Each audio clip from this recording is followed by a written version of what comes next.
Ladies and gentlemen, good evening, good afternoon, wherever you are in the world. Welcome to the Cause and Effect Monster Kill Tournament. My name is Seth. I'm going to be one of your casters this evening. I am joined alongside Josh. If you want to introduce yourself to those who haven't met you yet. Yes, hello, my name is Josh. I'm so glad to be back for my second tournament. This is so exciting. Yeah, so he did actually fill in for me in the previous event. I did not partake because I was on vacation. We are also joined by, he's going to be our analytical dude. He goes by Huntrix. Just met the guy today, but it seems like an all right dude. And of course, we have amazing observation skills, or we're borrowing the amazing observation skills from Skinniest Goblin. So the first game we're going to be watching this evening is actually going to be from our very own Cause and Effect CS squad.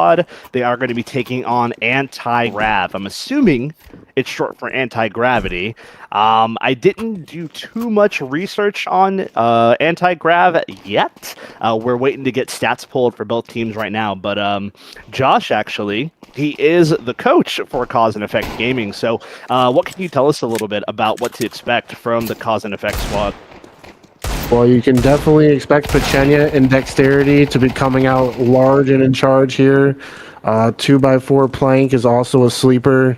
Don't sleep on these guys because they are playing extremely well lately. All right, good deal. Yeah, because I know in the past we had some... What's the word I can use that's polite? We've had some disappointing results in their own tournaments, so I'm glad to hear that, you know, they are going to be firing on all cylinders and that we should expect a really good game out of them. How are we doing absolutely. on those stats, Huntrix? I'm almost done. Okay, we are just waiting for the stat to be pulled. It shouldn't be too much longer. Again, we are still just waiting for the remainder of the players to load into the server so that the London round can commence. Not really too much to talk about at the moment, so I think we're going to go to a... Okay, we have the stats. Great. If we want to go ahead and pull those up.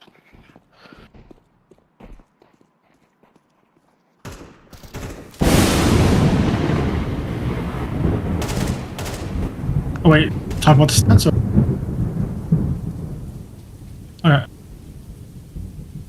Okay. Yeah, so the players to watch on Cause and Effect. The best player looks like is 2P Fornia and Ite. Those are probably the strongest players on that Cause Effect roster.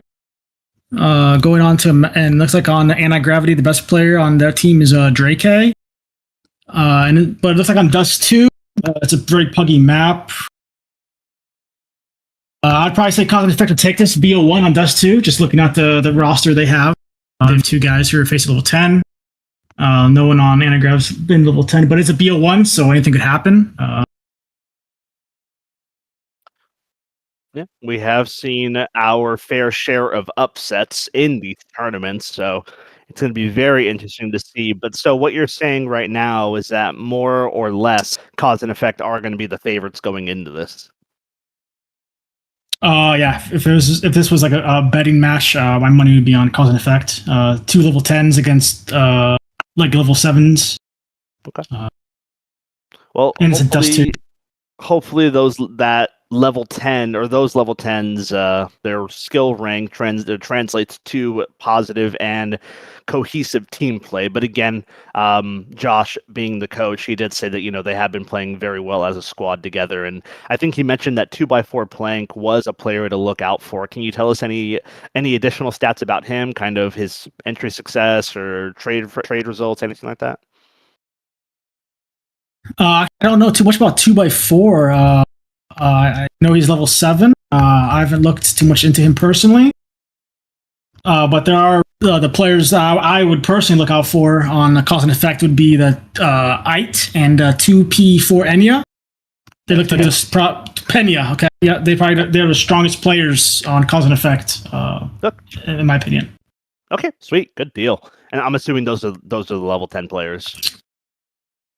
Yeah, they're both level 10, but they're just 2,000 elo flat, so they have a little bit of experience under the belt. Okay, all right. Well, we definitely know the names to keep an eye out for. Again, we're just waiting for the remainder of the players to connect to the server. Hopefully they connect shortly here. We've kind of just been sitting here for a while. Just waiting for one, yeah. Again, what I can say, watching Cause and Effect in the past, it looks like they did do a little bit of a roster change. I remember Anani was, he's the owner of Cause and Effect, and he was also a player as well. Did they make a roster change, Josh? Was someone brought in recently? No, he's still IGLing. Unfortunately, we have made Deej a sub, and we have picked up Ite as his replacement. Gotcha. Okay. Good deal. And we do have him on admin duty today, but all of that is going to be pushed to the side for the moment. The London round is going to go underway, and the winner will determine what side they are going to start on. A little bit of insider knowledge here, Josh. What side do you think would be favorable for Cause and Effect? The terrorist side. Really? You see that they do better on the offense than they do on the defense? Absolutely. Pechenia is a loose cannon on the terrorist side, an entry fragging machine.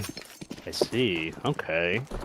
Well, they did lose the London round, and it looks like they are going to be granted that little silver lining. They are going to be starting on the offensive here. Very excited to see how this game is going to go.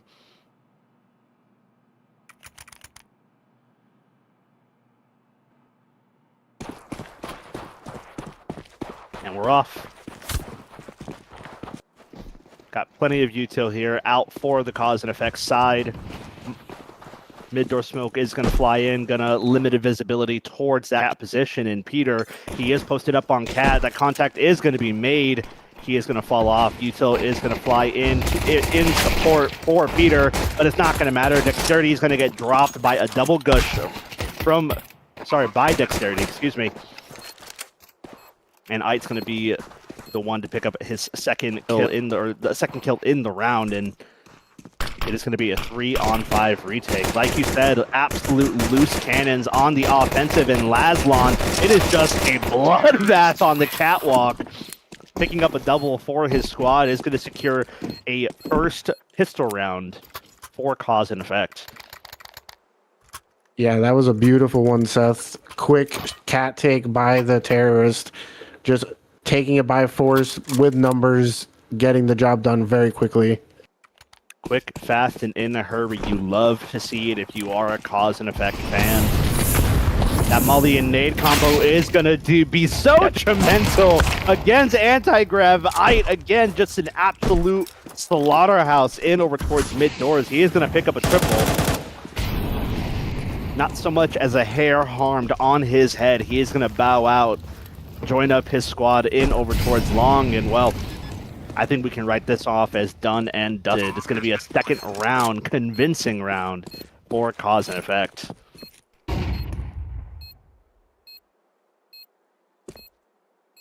The upgraded pistols and limited util not able to make much happen for anti-grav. They are going to do what they can to take these into the next, as they are going to be on a lackluster of a buy moving forward here. The money is going to be in a very tricky spot. With that sort of mid-play, I mean, you really shouldn't be pressing the issue with upgraded pistols if your plan is to just run down mid, because as you see, they got punished. That nade molly combo just absolutely put a wrench in the gears of the plan that they had originally had, which I assume was to storm mid. Yeah, absolutely, Seth. Their round was decided quite quickly. Ite, the only one to pick up kills there, but it's what secured his squad the round. Now we are going to see rifles brought out for anti-grav. Really lack thereof. They did force SMGs, but Cause and Effect Gaming are not looking to slow down anytime soon. Now Laszlo, he is going to get caught in transition, lurking over towards lower tunnels, and that smoke is going to have a slight gap on it. It is going to cause Penya to get tagged down quite low, and the upgraded pistols with the MP9s are going to sing out and pick up two of their own. Iten 2x4 managing to claw that one back rather convincingly, and that bomb is going to go down with time to spare. Ooh, that MP7 in over towards long. He is going to get caught. He is going to get spotted 2x4. Not able to make too much happen. The Galil off. The picked up Galil is going to manage to pick up one, and Ice Galil going to ring true once again. Back-to-back triple kills for Ice, securing Cause and Effect, and albeit very close third round. Yeah, something to note here about this Cause and Effect team. I saw they previously had a level 7 on their team, and picking up Ite for the roster is honestly a huge addition for firing power. I mean, the guy's level 10. I mean, you can see he's clearly put in some work right now. Oh, absolutely. He is, as we say, B2A. If you don't know what that means, he's putting belt to ass at the moment. But of course, early days, that can always change. We are going to see a little bit of a slowdown here. Anti-Grav they did break out rifles for the first time in round number 4. Very limited util, but they are being liberal with it. Trying to hold on to it for as long as they possibly can. That flash mid-door, trying to get some sort of information. Smoke is going to fly in, again, limiting visibility and Cause and Effect with a minute on the clock. It does look like they do want to climb up over towards Cat. Ooh, but that smoke, it is going to keep them at bay for just a little bit longer, and they are kind of telegraphing their intentions here, and Anti-Grav are all too prepared for this. They do have a triple stack over towards the A-bomb site. Now that mid pick is going to throw a bit of other wrench in the gears for Anti-Grav. We lost our HUD, but that's all right. Peter and Dr. Black, that's an odd name, they are going to combine for a triple. The AWP is going to get dropped from Lazlon, lurking in over towards Long, excuse me. Bomb to be picked up. Lazlon in for a double. He is looking to replicate Ite. Could possibly pick up a triple here. That lone CT is going to start ringing in over towards Long, and well, Lazlon not able to replicate Ite.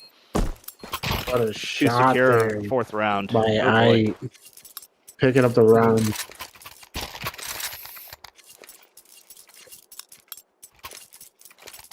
Which one? Oh, okay. Let me see this. I didn't even see that. Stand by. Oh, I see. Okay. That's fine. Half buy in for Anti-Grav. They are going to pick up a couple of MP9s, 3 Deagles in tow.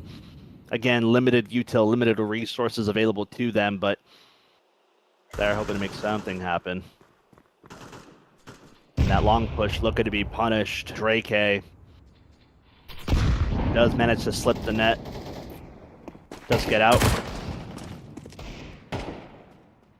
Now that does leave Cat completely open, and with that long contact taken, it is going to force them to bow out here. They are aware that Cause and Effect could very well be slamming up Cat right at this moment, but as I say that, they are starting to make that contact back over towards Cat. Ray's Deagle is going to ring true for 2. Pena managing to pick up a triple spray down in over towards Cat, bailing Cause and Effect out. Likely to be a 5th round on the board. Dr. Black is alone with an MP9. He is going to manage to pick up one. Going to at least cash in. What is that, $300? $600 per kill? I don't remember. 600, right. He has everything to Massive gain. 3K by Pechenia there. That was a bloodbath on Cat. Oh, yeah. He doesn't have a kit, so I'm guessing he's just trying to go for damage here, trying to put a damper in the Cause and Effect accounts, bank accounts, and well, he is going to manage to spray out for one and going to force another reinvestment, but Cause and Effect winning 5 straight, it's not going to put so much as a dent into their economy whatsoever. No ops being brought out at the moment.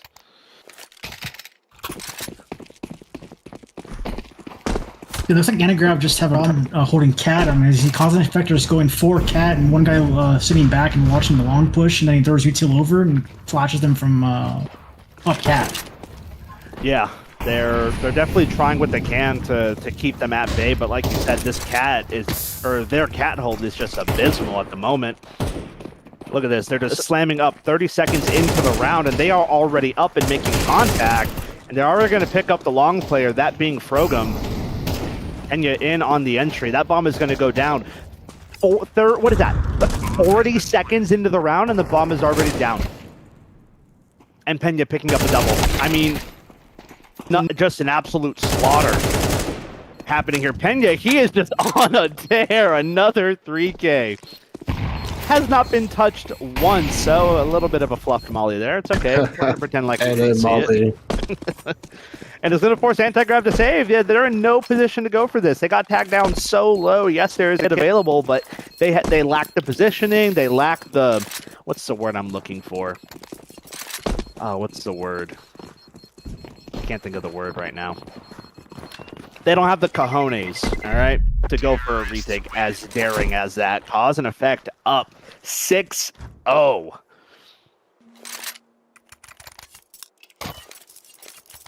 I personally would like to see Antigrav like doing like a double up cat, or maybe trying to put an op on cat or something.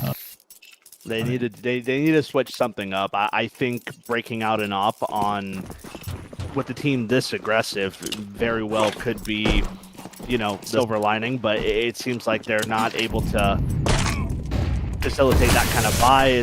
We are going to have a bit of a change of pace here from Cause and Effect. They are just going to break out into the B bomb site. Dr. Black managing to pick up a double from the car position. Is going to run out of ammo in the magazine. Swaps to the secondary, and, well, all for naught. The closest round that we've seen in recent times, a 3v3 post plan towards the B bomb site. That smoke is not too great for Cause and Effect. It is going to allow Peter to break out here, and Drake on the MP9 from Tunnels is going to manage to pick up one of his own. AK spotted out under window. He is going to manage to pick up that Drake MP9, and Dexterity, just being an absolute menace in the post plant, is going to pick up a double there, looking to secure a 7th round, but it's not going to happen. Antigrav Peter with the kit picks up a double, and their first rifle round in the game. Yeah, that's really going to halt Cause and Effect's momentum, which is so massive in Counter-Strike. So let's see if we have a match on our hands now. Oh, yeah. That's there. That rifle that was taken over into the next, it would facilitate an op buy, but again, I don't know why they're not breaking one out. I'm not sure if there's like a vision here that I'm just not seeing. Oh, sick flash. That smoke is going to be deployed and going to be spammed down, but he is long gone. Lots of long util being thrown here, and again, this loosey-goosey util seems a little telling of what the true intentions are. Just a lot of noise being made, no rotations being brought in.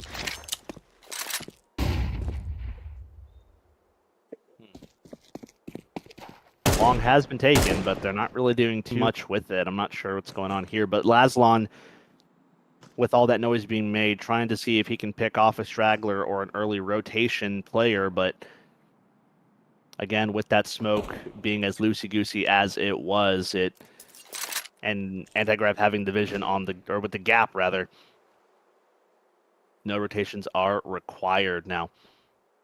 Fogram and BRK are posted up in over towards Cat. A step has been made. Util is going to fly in, and Fogram is none the wiser. He wasn't even considering the idea that they could have already been up Cat, even with the step being made. Now, Peter did manage to claw one back, but Lazlon and Dexterity going to combine for a double, leaves Drake alone in the 1v3. The bomb is going to go down with 20 seconds to spare. And he is That was on a pilot. beautiful A split by Cause and Effect there. Really taking long control easily and then just splitting Cat, working those trades up Cat. Just playing very well as a team and a cohesive unit right now. Yeah, it's, you know, maybe there was just a vision I wasn't seeing right then and there, maybe something in the playbook, but taking long that early and then just kind of hitting pause and not doing anything, it caused anti-grav to just kind of become stagnant. They didn't move. They didn't do anything. There was no info gathering, and you're right. That the A-split was just absolutely instrumental to that round win. And okay, we are going to see the op being brought out for the first time against the eco buy here, the save round here, and who 2x4 looking to be the one to take charge, and DRK is going to drop him. Op needs to be retrieved. I managing to combine for a double. Pena picking up a double of his own. Leaves Peter alone in the 1v2. Deagle in hand. He does have a low HP Pena, but it's not going to matter. Little one tap here and there. The AWP not looking to be retrieved. Pechenia is on fire right now with that AK, just landing headshots left and right. 3. Someone stop this man. He is the Terminator right now.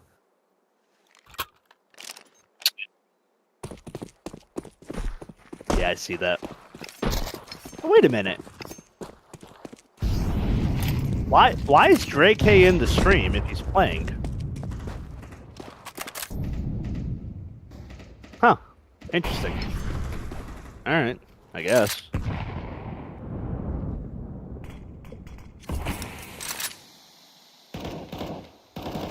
Flurry of Util is going to fly in here, and Fogram kind of tired of cause and effect shenanigans in over towards CAD.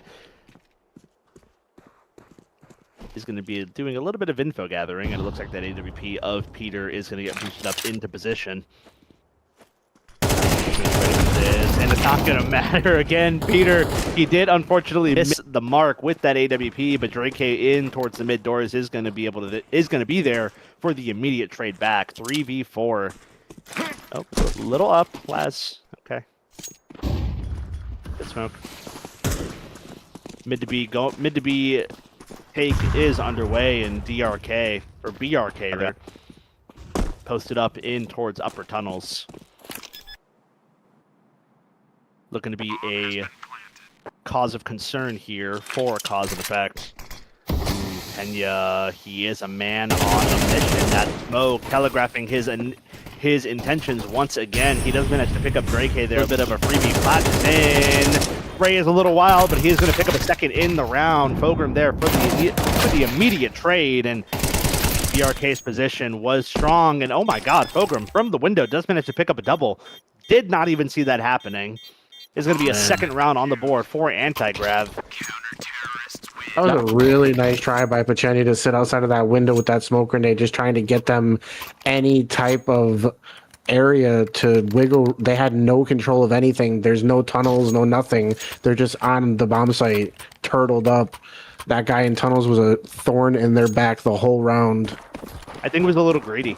I think Pena being there, where he was, throwing down that smoke to kind of keep anti-grav at bay, it was just greedy and unnecessary.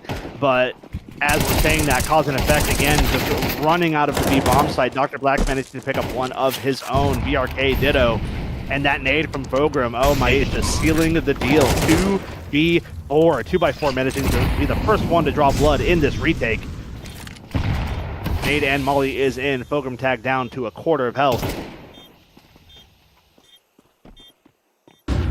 Noise made up towards upper tunnels. BRK, his days are numbered, and 2x4 turning this into a 1v1 is going to be lurking in the backlines of that smoke. He does pick up that final kill, securing himself a 3K in the round and a 9th round on the board for cause and effect. The substitute of cause and effect coming absolutely massive there for the 3K, coming strong for them. We love to see that. Oh, is 2x4 a sub? Yeah, he's a sub. Plank unfortunately can't play. He's got other obligations. Oh, something to mention is the scoreboard. You'll see Ait and Pena. I mean, they're just like doing whatever they want, right? This guy's level 10. This is like walk in the park, pretty much.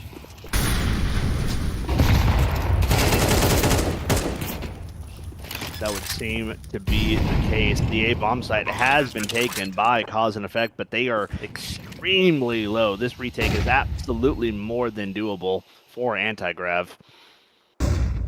2x4 posted up on this long haul, and ooh, the AWP is not going to land on its mark. Leaves Ite and Dexterity, one of the heavier hitters, one of the heaviest hitters, down and out for the count. Dexterity, he did what he could. He clawed back one. They are down and out for the count. It's going to be a 9-3 score for your halftime. Anti-Grav having a little bit of dog left in this fight, doing what they can to stay alive. But Pena and Ite being an absolute menace, combining for 31 kills in the first half. Hopefully they can carry this momentum into the second half on the defense. But we'll just have to wait and see. Yeah, the CT side is going to be a little different. You got to make sure the cogwheels are all spinning. All 5 players need to be cohesive on the CT side.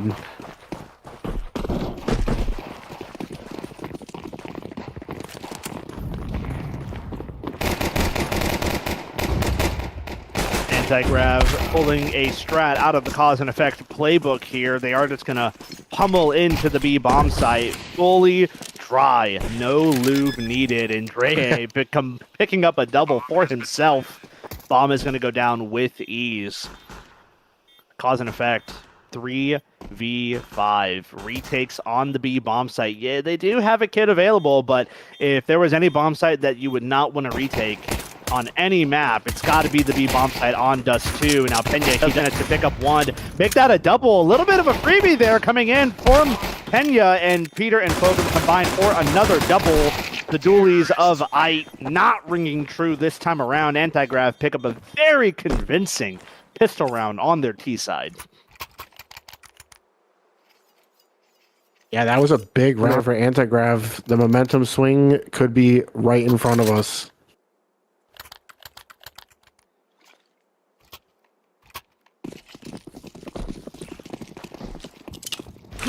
Kind of interested to see what Cause and Effect does with their upgraded pistols. They only have a couple. It looks like they only, if you could buy, they let you. It looks like Dexterity. Is that an unsuppressed USP? Oh, he is disgusting. Pena being the only one really to facilitate an upgraded pistol on the Deagle. And again, another strat taken out of the Cause and Effect playbook here. They are just running out of cat to a free and empty bomb site. Now Pena is long with that Deag. No armor is going to make that MP9 rather lethal, and Fogram showing why. Yeah, I'm not sure if this is true or not, Seth, but the reason why people use an unsilenced USP is so that if they die with it, it's actually really hard to use, so you have to, like, master the recoil. Yeah, I believe it. I just don't think it's worth the risk. It's so silly.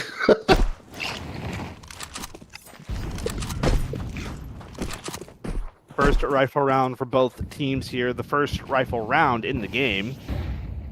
Well, on this half, rather. Again, just it's like we're watching Cause and Effect 2.0, just slowing things down here. The rifles are picked up, and Pena, he is going to get spammed out of position here. Boost is in, and Dexterity does get caught unaware of the possibility. That aid, Pena tagged down to only 2 points of health, and Anti-Grav, the work is done. They have no reason to stick around any longer. They are going to bow out here. Enjoying the fruits of their labor. They are going to start pivoting in over towards this B bomb site. It looks like this is where the finish is going to happen. Door smoke is in. Util is in. Lazlon, he very well may go unchecked. The trigger discipline is excellent. He manages to pick up a double, but not before running out of ammo in the magazine. He does get immediately traded by BRK, and well, the 2 HP Pena is going to opt for a save, and, well, that's actually going to be the best case scenario for Cause and Effect. 2 rifles to be brought over into the next. They are still going to have the round advantage here. It's going to be a 9-6 scoreline at the very least, but starting to get a little hot around the collar if you're playing for Cause and Effect right now, eh? Yeah, I was really worried about the CT side having a sub and just a fresh pickup on I had no idea what the CT side was going to look like.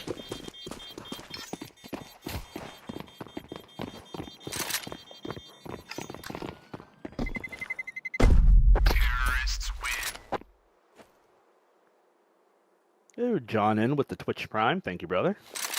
Don't think we don't notice. We do. And it's appreciated. Thank you.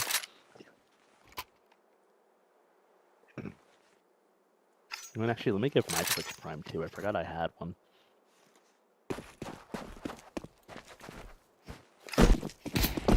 Oh, it's not available yet. Plenty of upgraded pistols here on the Cause and Effect side. Again, those two rifles that were brought over from the previous going to be posted up alone on the A-bomb site. I'll tell you what, there's no better place for him.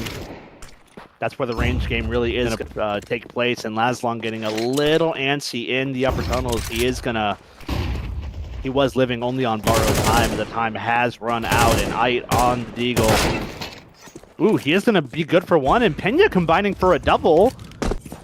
Makes this round a little interesting. Now, the AK has been retrieved by Iden. 2x4 on the M4. Not going to be good for one. He does do a good chunk of damage to Peter on the AWP. And if I'm Cause and Effect, you absolutely have the means of going for this. At least doing some damage to the economy. But again, Ite is only on 32 points of health, and the AWP is posted up on his position. Could very well be the end of Ite. Ooh, he does manage to pick up that AWP. It's dropped now. Soon to be retrieved. Yeah. Only 30 points of health, no kit to his disposal. He is just going to bow out of there, and the gap is closing. Once again, there's going to be a 2-round difference at this moment in time. 9-7. Anti-grav just keeps defaulting, taking Cat with ease. It's very unfortunate. Let's see what Cause and Effect has to answer to that.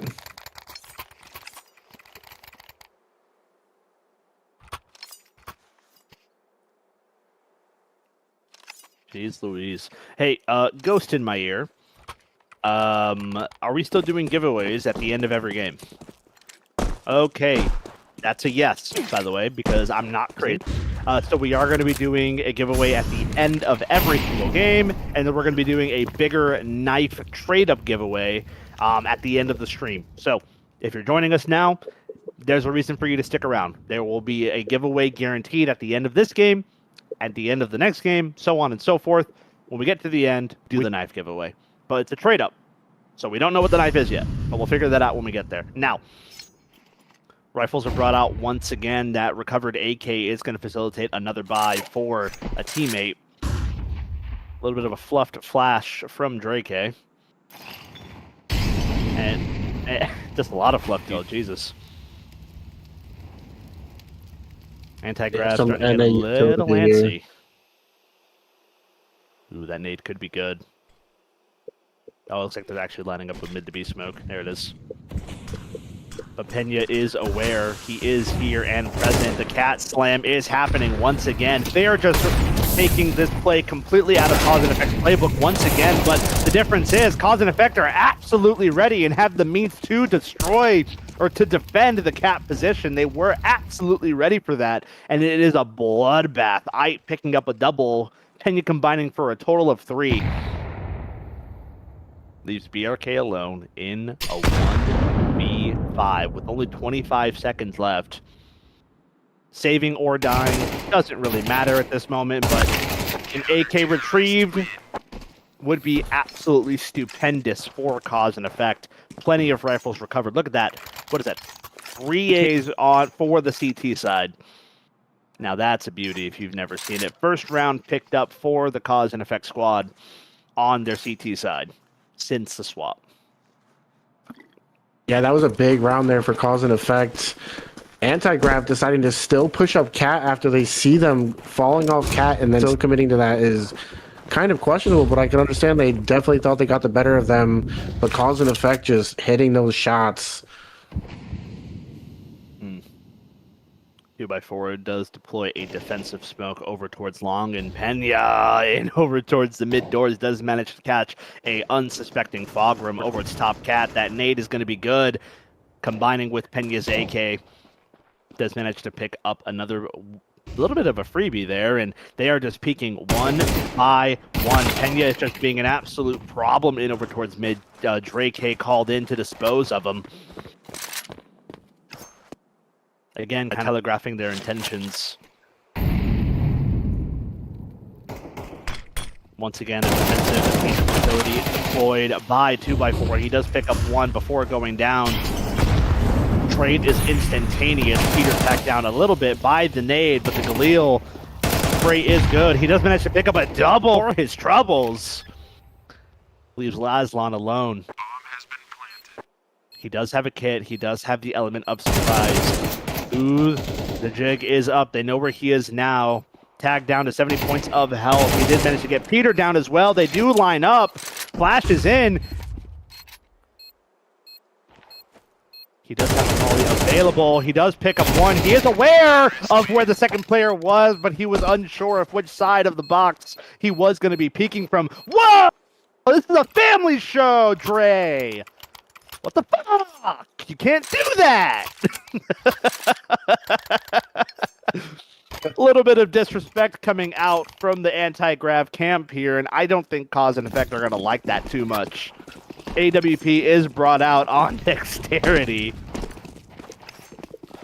It wouldn't be a competitive shooter without a little bit of teabagging. I guess not. Dude, that wasn't even teabagging, bro. That was just straight up violent. Like, I feel like I need to call the police after seeing that, bro. Ait and Pena combining for a double in over towards mid, completely collapsing anti-grav's initial mid take. Again, they didn't like that one bit. I know I didn't. I took that personally, and I wasn't even there. Oh, that's a cool little flash.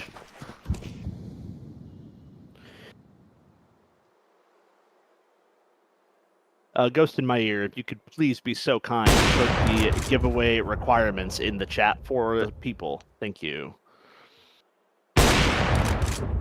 Just one by one, and the dominoes fall. Pena, having the back of his squad mate, are going to combine for a triple over towards the A bomb site. That is going to be an 11th round secured for Cause and Effect. And the money in the camp of anti-grav is not looking great.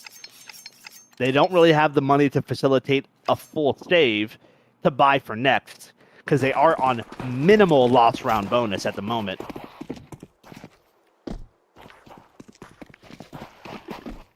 Yeah, was that a reset for anti-grav?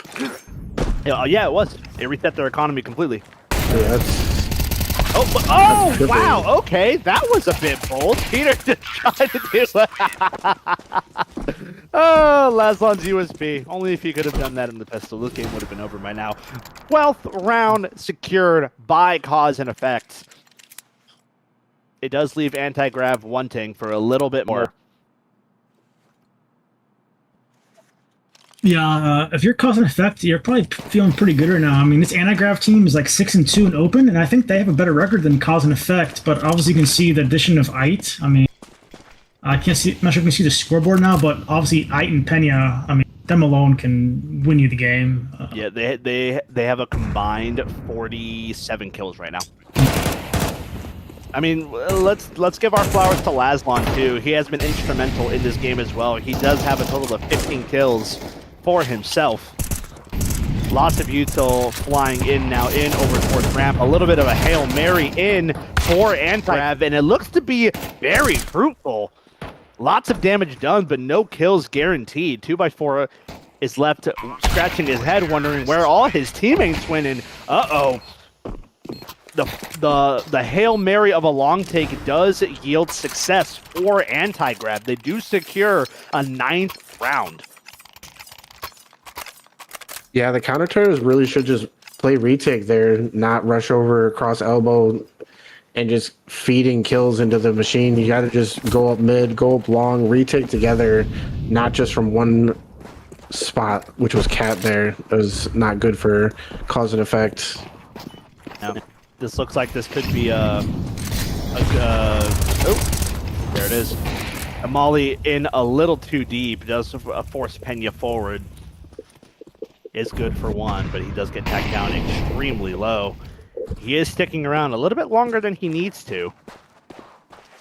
He absolutely has the means to get away, but again, just kind of sticking or just kind of lingering a little bit. Not really a reason to be there. AWP is going to catch Drake in the toe. Nade going to catch Dexterity all the same. Tagged down to 60 points of health. Off the flash, he is going to bow out. Ooh, and on the M4, he does pick up Peter. Quick, fast, and in a hurry. 3v4 with a minute left.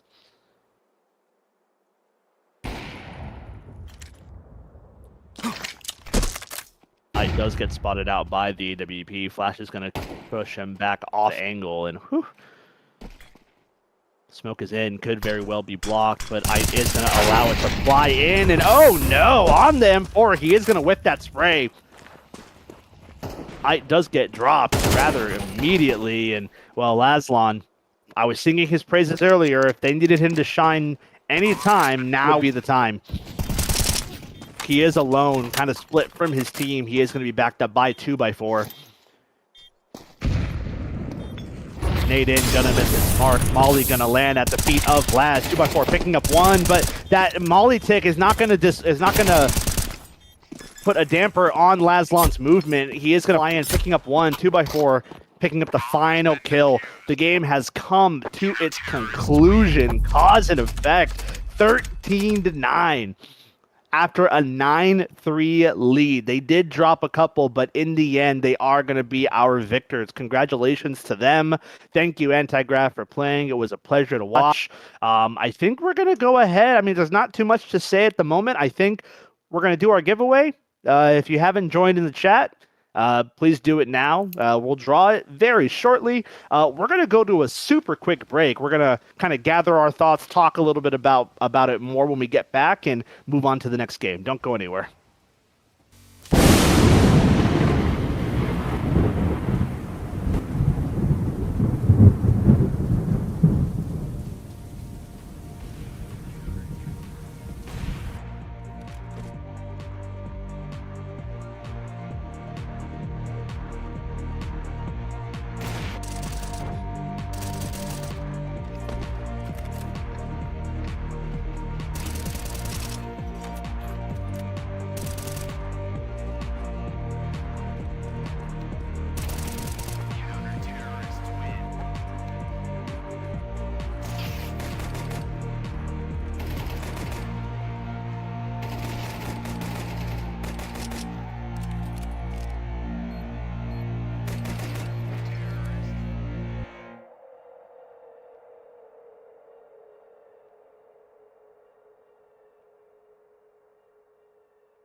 Ladies and gentlemen, good evening. Welcome back once again to the Monster Kill tournament put on by Cause&EffectTV. My name is Seth. I'm going to be one of the casters this evening. I am going to, be joined by Josh as my co-caster. We have our analytics man, Huntrix, no relation, and we're going to be getting observations done by the one and only skinniest goblin. We are just getting kind of right into this. We're going to let the London round commence. Not too much talk about that, but we are going to talk a little bit about the teams that we are watching this evening. So Stim, they are a kind of a staple name in the Cause and Effect scene, if you will. They have played in a couple of our tournaments before, unfortunately never taking home that grand prize, but they are no team to be scoffed at. They have a lot of heavy hitters here. And they are going to win the London round. They're going to opt to start on the favored CT side. So very interested to see how this game now, the newcomers, Balloons, a little bit of a weird name, but whatever. Don't know too much about them, but from what we saw in pregame, like in the warm-up, everybody can aim. Everybody was just hitting donks left, right, and center. So we're going to get right into it. Hopefully we can get some stats here in a little while, but Balloons looks like they do want to start lurking their way in over towards A, and they do have Bardley. What a weird name.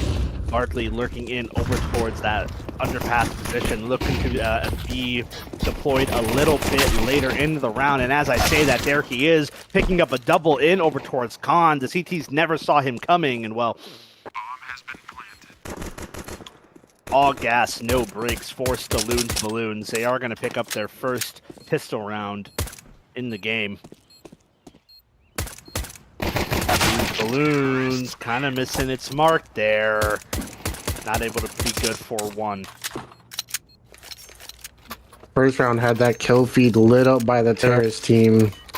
Balloons, good pistol strat. Smoking off jungle, pushing into connector, getting all that control. Quick and easy. Yeah, no, and I think really Barkley's underpass play is not something that should go unnoticed. Oh, and Yanni's Deagle in retaliation for the previous does be the one to draw first blood. Looks like Balloons, they do want to lean heavy over towards this cat area. Ooh, and the jump has been heard. Molly is in, forcing them off of position here. Oh my god, look at this. And that's the bomb! Mishaps Deagle does manage to drop the bomb, and they do have 3 players here to press the issue ever so more. USP does manage to land its mark, a dig on to Navio. Galil has been retrieved, and that is going to put the T's in a spot of bother. The A bomb side has been cracked open by Bardley. Yardy, not good for a second. He needed that kill to keep his team in it at the very least. Lots of noise being made by Bull to set up Mishap, but Bardley, he's too wise, he's too smart. They know where the last player is now, and no armor on this Galil could prove to be a problem, but he does manage to get one absolutely for free. No damage dealt to him whatsoever. Now in the 1v2, not able to do any more than what he already had. Navio bailing his team out. A total of 5 combined for Bardley and Navio. Yeah, that was some great composure there by Balloons. They had the bomb down on cap, but they did not panic. They just retrieved the bomb and just went right up connector and planted it on A. No problem. Yeah, no, they absolutely just said, hey, the bomb's down. Let's methodically work our way up, see what other avenues of approach we can make, and absolutely they made that happen with grace. So I put up some stats for both of these teams. Both of these teams are actually in open, and they're both 5-3. This Balloons team is kind of interesting. They have somebody on their team is like level 6 on Face Bastion. And then everybody else on Balloons is level 10. The best player, or the player to watch, I would say, on Balloons is definitely Bardley. He's definitely their strongest player. On Stim, though, Stim has a pretty stacked roster. I mean, they have 3 players that are above 2,400 elo. And you have their player to watch is definitely Yardy. The guy's 2,800 face at Elo. So that's what to look out for here. I would say I would probably favor Stim to take this, just because of Ashton seems to be maybe less experienced than everybody else on balloons. Or on Stim. Well, we're going to have to see how the remainder of this game will play out. Terms, it does manage to draw first blood, but Navio on the Mag-10, quick on the trigger, picks up a double of his own, again cracking open the A-bomb site. Bomb is going to go down first 30 seconds in the round. Lots of damage dealt to Stalloon's balloons. Ditto to Stim, and well, if they weren't thinking about saving, they absolutely should now. Khalil's just gonna fly in. Hey, just running amok in the A-bomb site. He is thirsty for blood. Low ammo in the magazine for the Galil. It is gonna prove fatal. Yes, Stalloon's balloons playing so confident right now, and that is so important in the game of Counter-Strike to just know that you're the best or think you're the best. It doesn't matter. You just be confident. Is getting chased down. Oh, almost get dealt with. 5 points of health remaining. That got a little scary. Another thing too to mention is on T side, right? When you have a player who's maybe newer to the game or less experienced, it's easier to hide him, right? As opposed to CT side, where if he's the anchor player, it's easier to exploit a player who's maybe less experienced in like a match. I would have to agree with that 100%. We'll keep an eye on Ash and see if he is instrumental in any other way, because you know I have a good friend of mine who always tells me if you can't contribute in kills, find other ways too, and we'll have to see if he can make that happen. But Pawu on the scout does pick up his first kill in the game. But again, the A-bomb site just proven to be Stim's Achilles heel here. Yes, Stalloon's balloons are really just marching into this place like they own the spot. With an A split here coming up mid, I didn't really see too much resistance. No, just keeping Stim on notice 24/7. Navio is tagged down very low. Ooh, he is going to get dropped. Stallion ditto. No kit available. He's going to get on this. He had to get on it yesterday, and well, Stallion's not going to bite. He knows a fake when he hears one. He knows pros don't fake, and Bull is no pro. Bomb is going to explode, and well, Bull with his knife out. I don't think they're going to be ready for each other. I say that as Stallion had his rifle out ready. Nothing to bring over, and Stim are in a weird spot at the moment. They are going to be able to facilitate another buy here, but starting off 0-4 as the game favorites is not how you want to start this off. Yeah, you kind of got to wonder with Huntrix's point there if it would have been better for Stim to start on T side. I think it absolutely would have been the more favorable side for them to start in, but ooh, and Bartley on the sound cue, he is going to manage to pick up a double. Again, the A-bomb side just getting cracked open like a pinata. Yardy's AWP is only good for one. The work has been done. Bartley, take a bow. Again, yeah. Bull just left scratching head, wondering where it all went so wrong, and trying to be a thorn in the side for Stalloon's balloons. He is going to go unchecked, but not for too much longer. K not communicating to his teammate, hey, he's right in front of you.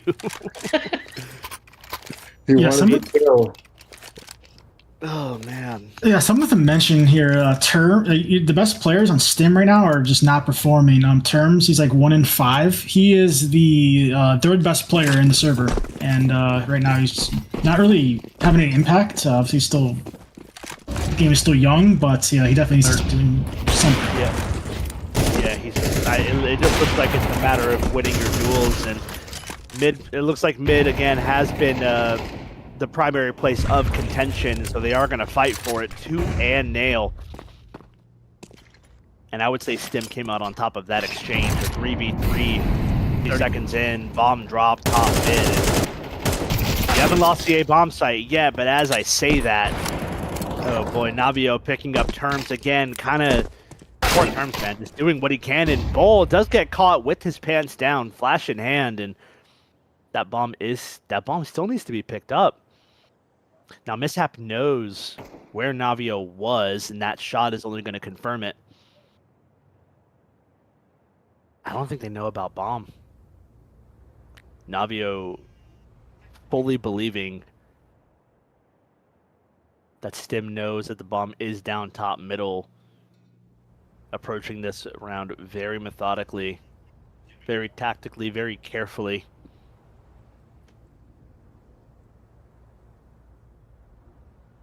Now Mishap, I know he doesn't necessarily have a read for this, but it looks like it is going to be correct, or he is going to be found on the correct bomb site at the very least. Ooh, look at this.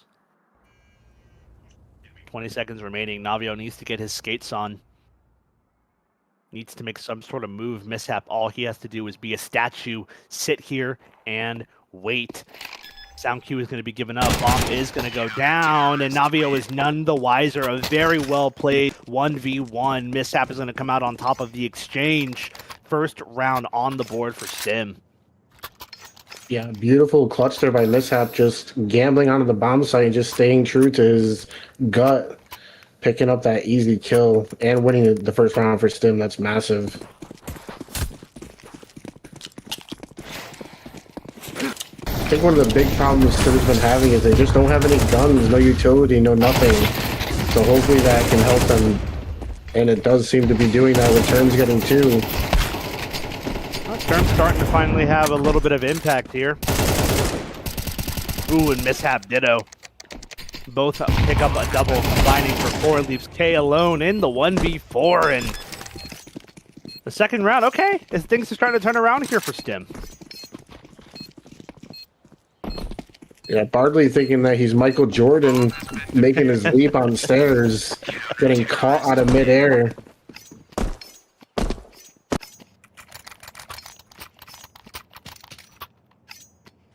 Yeah, so you should start seeing Ashton. I would expect him to start slowing down. He seemed like he had a couple of really good rounds there to get Stalloon's opening couple a lead, but he should start having not doing as good as the game goes on. I'm not expecting Ashton to keep up with other players on balloons like Q and Bardley.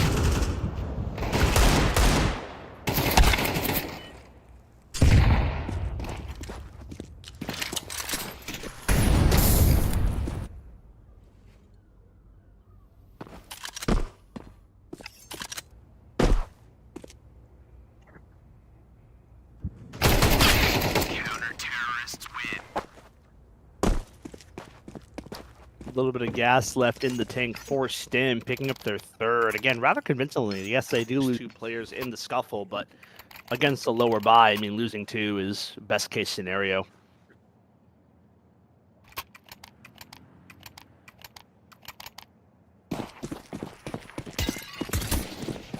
Yeah, it seems they have completely broken Stalloon's balloons economy, which is very good for the Stim team.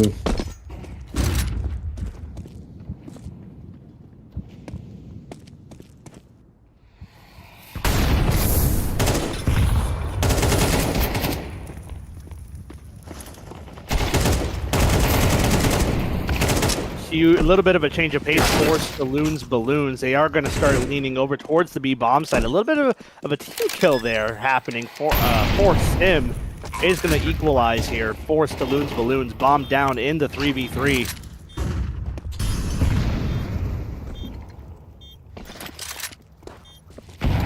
Retake is going to be underway here. AWP seems to be leading the charge in a bit of a random spot here. Mishap and Pau combined for a double. Molly is going to telegraph where the final player is. No additional util to combat this. He could absolutely go for a stick here. There was a smoke right in front of him. Internal clock is going to count 3, but it is going to be too late. K not quick enough on the swing. Bomb is going to be defused, and a 4th round is going to be picked up by Stim. All day, if you're Stalloon's Balloons, you win that round. I guess maybe his internal timer did not really set off any sort of alarms after a couple of seconds.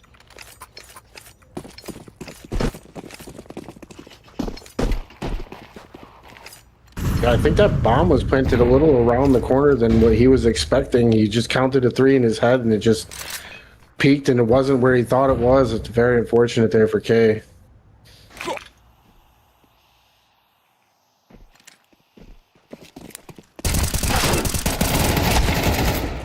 Navio does get caught on that early ramp aggression. Stim coming out on top of the exchange. 4v3. The A-bomb side has been lost. And K equalizing the numbers here. Pablo clawing that one right back. Molly's going to put K on notice. Tag down to 30 points of health. Bomb down. Time is now in the favor of Stalloon's Balloons, and Pau through the smoke is going to manage to pick up one. Yardy ditto on a kill in the round, and the gap has been closed. 5-5 is going to be our score line. I'm not really noticing or not, but are they throwing a CT smoke on these executes? If they are, that's the reason why they're having to jump through these smokes and connector. They should really stop using all 3 smokes. Just push CT, don't smoke CT. You got to take that macro. Or these counter terrorists are just going to stay alive and play retake once your smokes go away.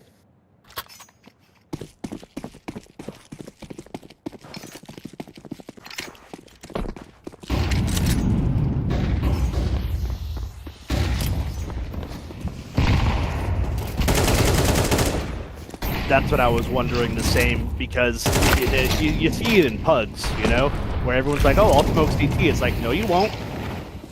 You're not going to do that. You don't want to smoke CT anymore. That's like 2016 strategy. You can't do that anymore. People know to just stay alive and just play retake. You got to get map control. Yeah, but as we're talking about this, Stalloon's Balloons, I'm not sure what changed in the Stim camp, but the A-bomb site has crumbled once again. Yardy is tagged down rather low, and hold on, wait a minute. Stim pulling this one back. 2 kills in quick succession. That smoke is going to be deployed. It would allow a workaround here, and well, Bull, he is going to push through this smoke towards the gap of it. Noise is going to be made. Tap is on. Lots of util made, and he does pick up an AK with no ammunition in the magazine, caught with his pants down. Stalloon's Balloons guarantee themselves at least 6 in the half.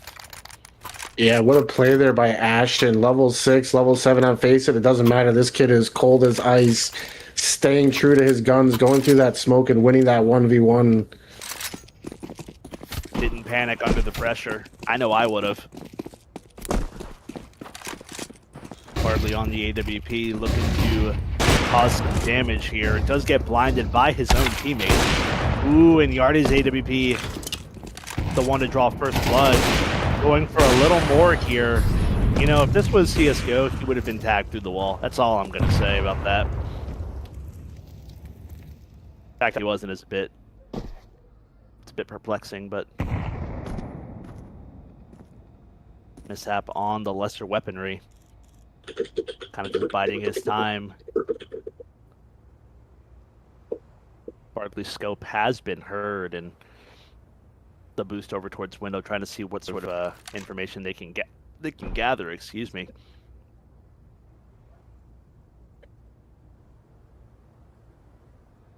Mishap again, just kind of biding his time, waiting to see what Stalloon's Balloons offer him.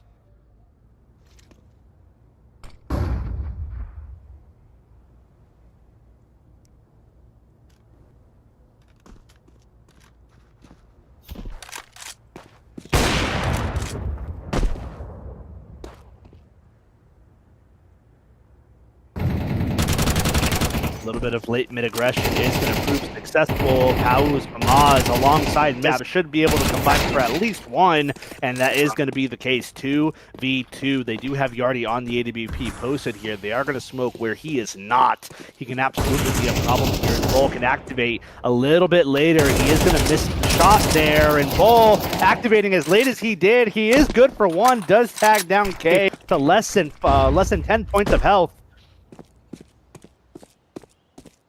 Oh, and that's going to be round. They ran out of time. The bomb needed to be retrieved, and he could not get it in time. Bull just big braining there, staying alive, not going for that duel. I was wondering, I was like, why did he just let him get away? But time was down. Makes way more sense.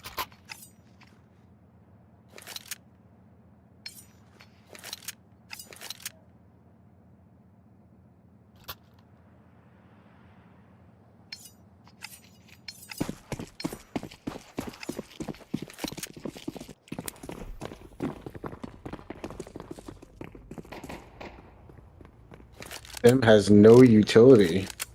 5 armors. What is their plan here? I'm not. They have no sure. utility, so they must have to use timing. This has got to be an A split. Look at this.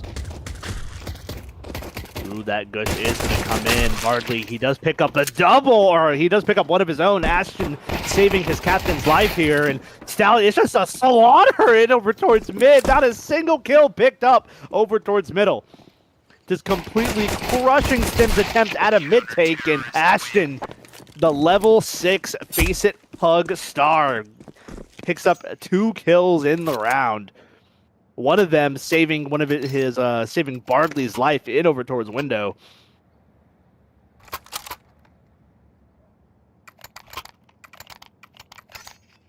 Oh my days.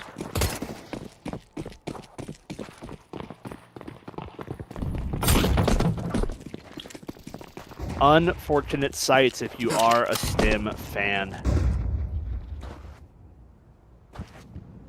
A couple of upgraded pistols here. Again, the bomb did not go down. Everybody did purchase armor, so only a couple of pistols here could be picked up. Mishap being one of them. First one in Bob Blood for the Stim side, but it's just going to be a slaughter. Mishap picking up a second, but Ashton again, he is just on a tear. Another 2K in the round. Yeah, I mean, say if you're the best person in your room, you're in the wrong room. So I would say that Ashton's in a great spot. You know, surrounded by these great players, and he's just proving to be just a fragger. So one more thing here. If you're a Stim fanboy right now in this first buy round, if turns does not start showing up, it's time to start worrying. He's currently 5-13, I think it shows. So it's pretty much do or die now. I'm expecting Stim to still take this game with their T-set.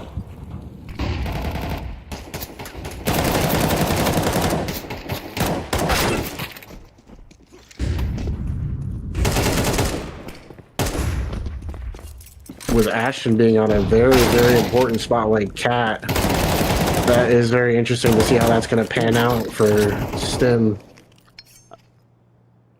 Stalloons, balloons. They were clawing that back. Stallion, he did pick up a double there, and ooh, I think the noise is going to be heard. I think he knows that they are going to be finishing here over towards the B bomb side. That bomb is going to be alone.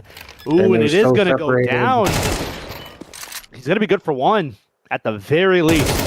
And and Mishap quick on the trigger. He does pick up Stallion. Oh man, that got dicey, real dicey. Yeah, I really thought Stallion had that one. What an unfortunate whiff. Counter-Strike, you can make the right call, but if you just don't hit that shot, it's unfortunate. To be honest, I think Mishap is actually having a really good game. In my opinion, I think he's actually overperforming. Just my 2 cents, whatever that's worth. So, yeah. Yeah, and that's super important for Stim, because if Mishap wasn't performing, with Terms not performing, that would be a recipe for disaster for them. It really just feels like both teams are firing on all cylinders here.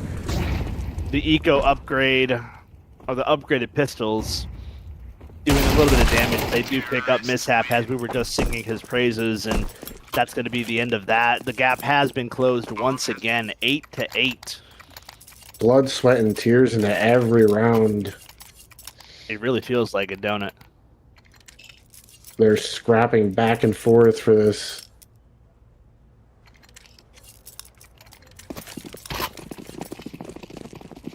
And that is not beneficial for the CT side going round for round. No, absolutely not. It just puts a damper on their economy as a whole. Yeah, yes, they they'll have be able no to facilitate grenades. buys, but no util.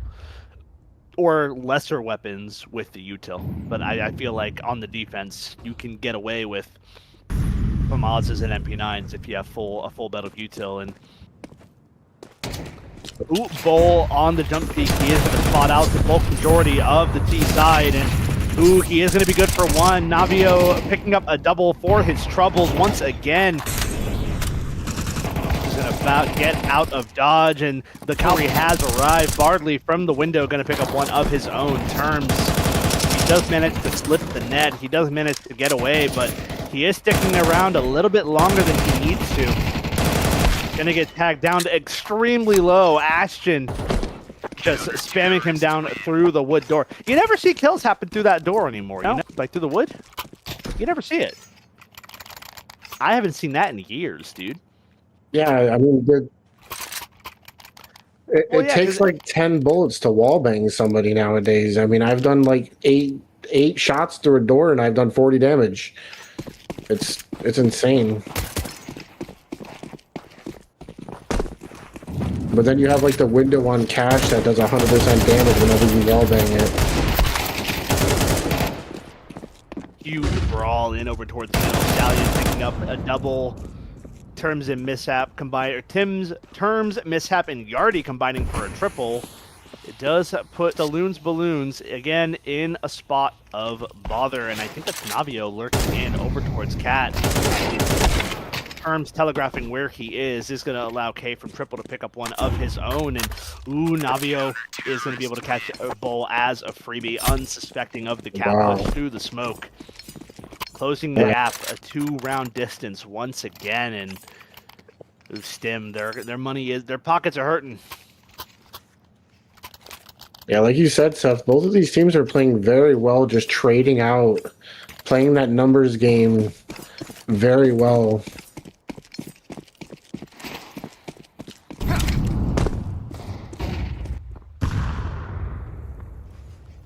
Majority upgraded pistols here for the Stim side.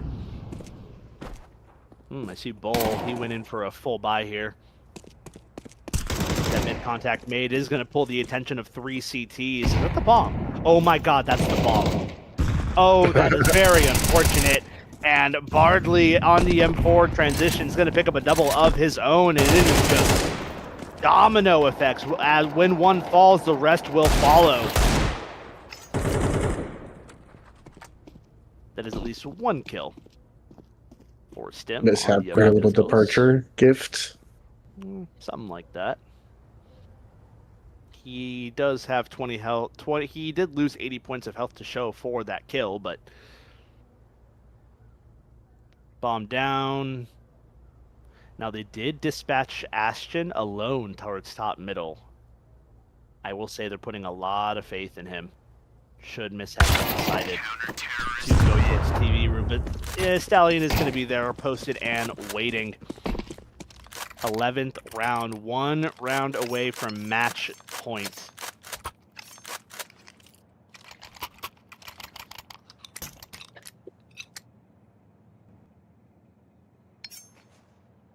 Balloons. No one really saw this one coming. Again, Stim, they were the favorite team going into this. And they are kind of, maybe this map just isn't their map. Maybe it's like a permaban for them. There's just no way to know. Looks like we have a little bit of an 8-take happening here. Stallion dropping terms in over towards middle, and ooh, K on the rotation. He is going to get caught a little bit lacking, falling back for the nade. Ooh, that smoke going to be an absolute problem for Stim. It's going to allow the CT to just flood out in towards the bomb site, and Mishap left to do it all, but Ashton does telegraph Mishap through the smoke. Nothing but AKs for Stalloon's Balloons. Match and series point.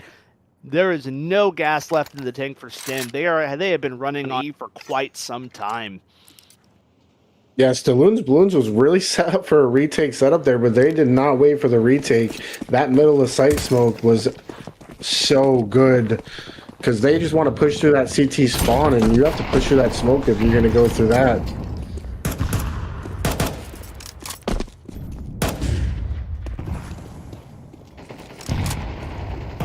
It has been taken, lots of contact and noise being made over towards the B apartments. Bull just trying to bide his time, but that Stallion turns duel, again, Stallion coming out on top, proving to be an absolute menace in over towards the connector position. Just posted, he is prodding and waiting like a lion waiting to strike a gazelle. Stallion is just biding his time ever so slightly. Ashton on the AK over towards Cat from the top row, picks up one. Stallion picking up his second in the round, and Ashton proven to be a menace. Mishap pulling under the pressure, and that's going to be it. Stalloon's Balloons, a convincing 13-8 scoreline. Once they got going, the going got going, man. I don't know what else to say about that. Congratulations to Stalloon's Balloons for the success that they had. Thank you, Stim, for participating in our tournament. We always love to see you. Wow, what a game. That was just a treat. Regardless of how it went. I know Stim were the favorites going into it, but I just enjoyed watching it. I don't know about you guys at home, but it was just a great game to watch. So again, thank you both teams for participating. We look forward to seeing where Stalloon's Balloons end up later on in the bracket. We're gonna go ahead. We're gonna draw another giveaway here shortly. But before we do that, we're gonna go to a quick break, kind of break down what happened here, and then we'll see you guys in the next game. Don't go anywhere.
All right, ladies and gentlemen, welcome back to the Monster Kill tournament being put on by Cause and Effect TV.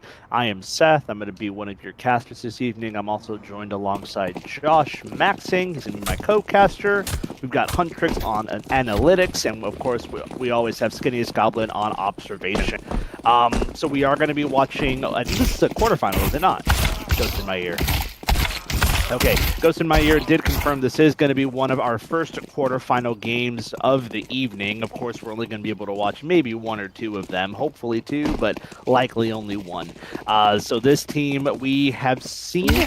I don't think we watched either one of these teams yet, but we have been watching them throughout the course of the event.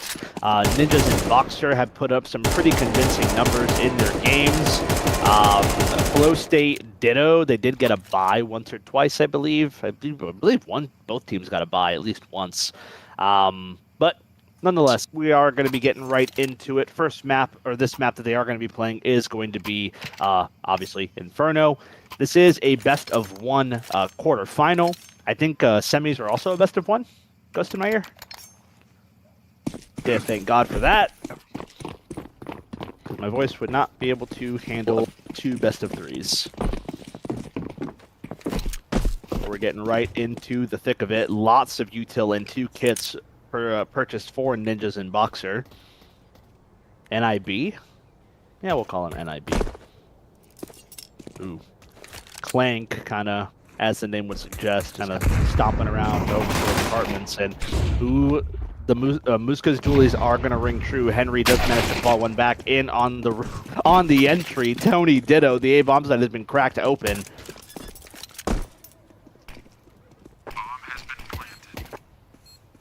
The no armored remaining CTs are going to be taken care of rather quickly. And on the flash, he does pick up one. Marat, he does, but anti there for the immediate trade back. A very convincing pistol round for Flow State, even with all the noise made early days in apartments.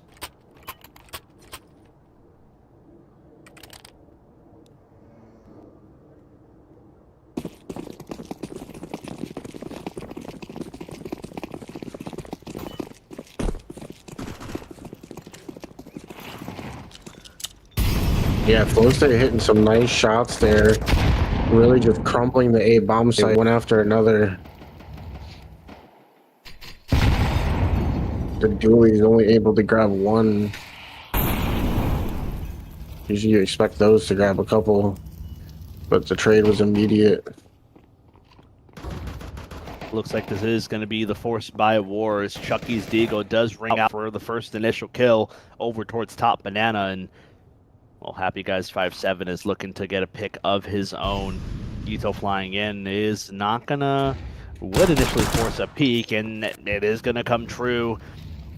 Man advantage, 3v5. The B bomb side has been plussed up in numbers. NIB just kind of sitting behind this util. 50 seconds remain, and Flow State don't really have anything to contend with here.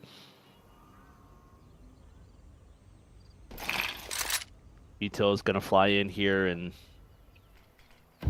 Flow State are going to start inching their way forward. CT has been smoked off. That is going to force a rotation over towards the coffin position, and this is going to be nothing but a bait and switch. The Deagle on the 5-7 looking to sell the majority of this. Deagle is going to attack Tony down only to half HP. Chucky's MP9 is going to prove more than lethal. Like a venom or like a snake, he's going to strike late. You never saw it coming. Double on the MP9 and only losing a single player. NIB claw that one back off the back of the upgraded pistols, leaving Flow State in complete disarray. The economy in shambles. Yeah, what a big round there from NIB. Getting a couple picks in the halls and then just kind of corralling them like sheep into the B bomb site. And it was just a bloodbath right there. What a round. Again, the forced buy wars in full swing here. Flow State, not a lot of bite to the bark.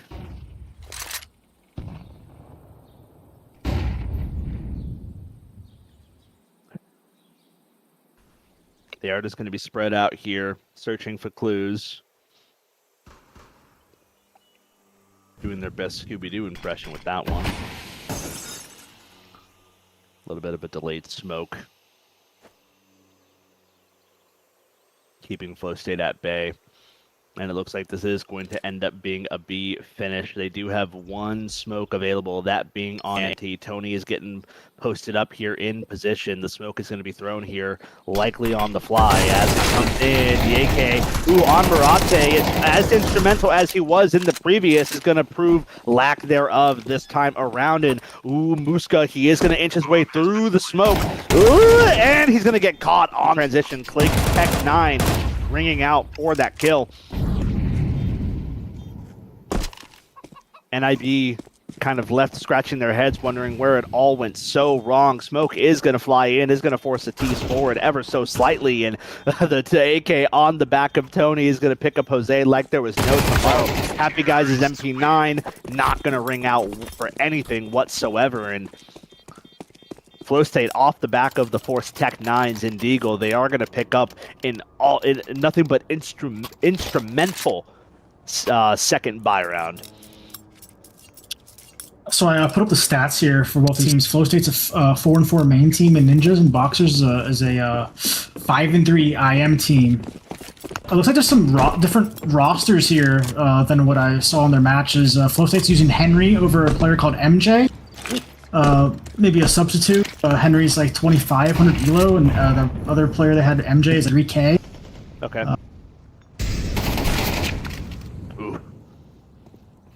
Okay. Yeah, so, I mean, look at the stats. Flow State has two guys, who are 3,000 plus face it elo. Ninjas and Boxers, their strongest player here is he's playing is the Muska. Like going off of a BO1 on Mirage, I would probably take Flow State to take this match. Yeah, it's pretty much it. Okay. What about if it was a BO1 on Inferno? The BO1 on Inferno, I gotta take Flow State, I mean. Guess we'll have to find out. We'll have to find it. Wrap for Flow State. Oh, okay, a little bit of BM there. Okay. Well, competitiveness, it's all good. We'll let it slide. You know, actually, I would love to hear. I hate that they took away the voice when you're spectating, because I would love to hear the halftime banter. You know, because you know how Face It enabled all talk again at the halftime. I would love to hear this, like what they say to each other. Yeah, we could probably get banned off Twitch for that though.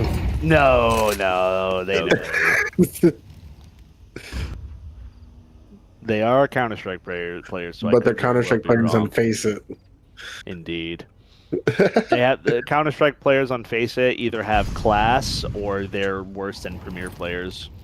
It's one or the other.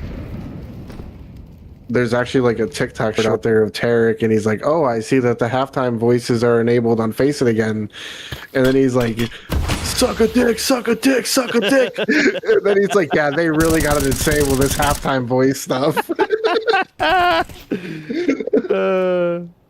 It's okay. They're bringing back the glory days, you know. It's just adds to competitiveness, man. Once you start shit talking, that's when it gets real. What Happy Guys kind of mistimed that cross there, and yeah, that was unfortunate. Molly and Spam is gonna only seal his fate. And there's not a whole lot of util here. 30 seconds left. NIB don't have anything really to stop Flow State should they desire to slam their way in. Ooh, Chucky almost got caught with the nade, but he is still going to go down, tagging Tony down to less than 3 points of health, or less than 5 points of health. And 2 quick kills in quick succession. Tony picking up a third and just running down the clock leaves NIB scrambling, and Flow State pick up a 4th round. Yeah, the players to watch in this match, obviously, if I don't even need me to say, is Tony99 and Anti for Flow State. Those are the players to watch, in my opinion. And then for NIB, definitely keep your eye out on the Muska. Those are basically the strongest players that I'm looking at the stats here. He did have some pretty impactful rounds in the first two. Oof, there he is. Ask and ye shall receive. He is going to deal a little bit of damage onto Henry. Tagged down to half HP. He is going to, well, he was going to bow out, but he is just pressing the issue further, doubling down over towards Bracket. AK has been recovered by the offensive. No free pickings for you, NIB, is what Flip said. Oof, and that's the Muska dropped. That's two initial picks over towards, or that's one pick, the first pick only, towards the A bomb site. And Jose, the fastest hands in the West, could be good for a D kill here. He is going to spot one on the jiggle, opts to bow out.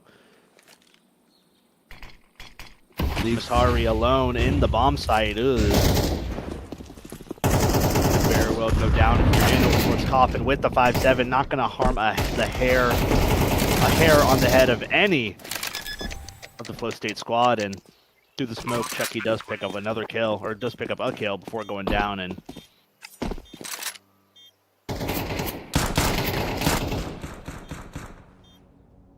early days. Yeah, these upgraded pistols not really doing too much, but as I say that, Jose, again, that fastest hands in the West. He is good for one, at the very least. Almost got a second, but Anti, again, too quick on the trigger. Again, a little bit of BM. Wouldn't be Counter-Strike without it. Gotta love those crowd favorite 1Ds.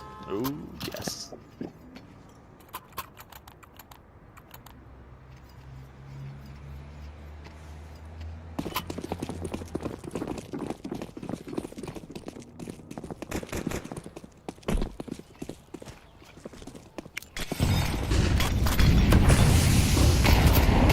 Banana aggression. Spam is going to be good for NIB. Chucky, the first one to draw blood through the smoke. One of the heavier hitters for Flow State. Anti does go down without so much as dealing a lick of damage. AWP is going to be swapped out for the AK. Bracket does belong to Flow State. They are going to just fly through these smokes. The molly is deployed by Muska. Flashes in. And I guess he was blinded by his own, by the teammate's flash. I'm not sure, but Chucky does pick up his second kill in over towards spawn, but the B bomb site soon to be lost. It is going to be wrapped rather immediately, and Muska in through arches. He is going to pick up a second kill. And just like that, NIB managed to corral Flow State in towards their own spawn, picking up their second round in the game. Yeah, it looked like Flow State was really causing some chaos there, but all along it was just organized chaos by Ninja Boxers. They really just kept them organized right there in CT spawn, killing them very easily. You know, I know we were waiting for that other game, that mini game, but I think it's in double overtime now. I'm glad we didn't wait. Oh my goodness. Maybe we'll still be able to catch it, who knows? At this rate. At this rate, yeah. Ooh, Happy Guy's on the trigger discipline. He has all the information. That is the bomb. He's going to be good for at least a double. Almost got a triple, but Tony too quick on the trigger. Matare there was able to trade out his teammate. Numbers game being played to perfection by NIB. Matare, again, quick on the jiggle, does manage to get a sliver of information, but he does lose his life. And Henry on the spam. Uh-oh. Equalizing frags here, and Henry just leading the charge. That's going to be the bomb getting planted. Last player has been spotted out. Smoke is going to keep him at bay for only a moment. Ooh, he did see him, but maybe a little bit of a 4x3 action there, and Yayoi, whatever that name is.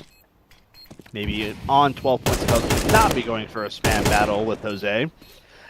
And it doesn't even matter. He's going to catch him through the smoke regardless. That smoke looking to do more favors for Henry than it would for Jose. The molly is going to fly in. The kid is available. It's not on the bomb. The molly and Henry coming back the last kill. A 3K for him. And it's going to be a sixth round for Flow State.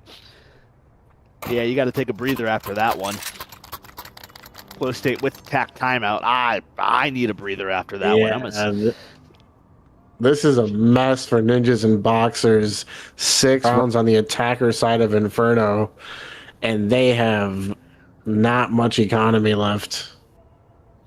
Yeah, not really going to be able to field much of a buy here at all. Oh, it's a tack timeout actually. Oh, sorry, it's a tech. It's a tech timeout. They lost to Miyayoi. Okay.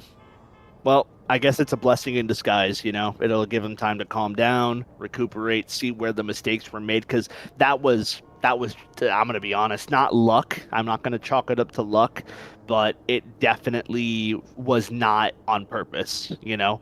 That round win. There was no idea, there was no vision. It just kind of happened.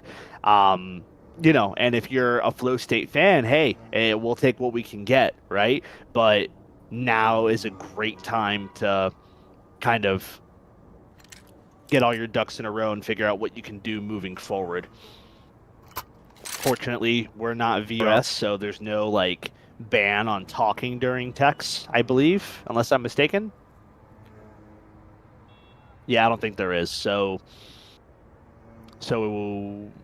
they're fine to talk. You know, we obviously can't hear them, but moving forward in the future, we'll likely implement that. I know I had brought up the idea of us doing like a Discord server and having like bots and stuff, but that's, you know, that's very far away. But, you know, that might happen in the future. Could. Possibly.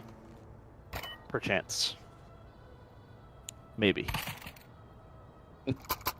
That was a crucial round from Nib. I mean, they had a 4v2 all on the ace side. I'm not really sure what all went wrong. I mean, you could say, I mean, Flow State, that they're a solid main team. Maybe it could just be the experience coming out.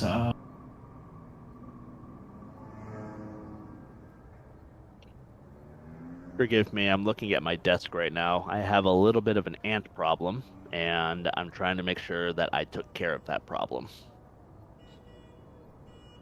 Yeah, they just came out of nowhere, man.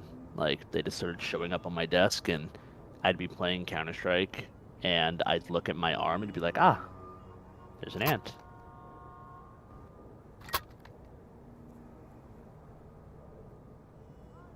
I think I'm gonna have to get some. The Taro, yeah, that's... I'm gonna have to get some, because it's just a problem. I remember my buddy and I looked at my window. They're not even there, you know? So I just took some Raid and I sprayed it all along my baseboards and the base of my desk so they don't climb, you know? For now, at least. But when I was... my buddy came down to visit me not last weekend, but 2 weeks ago.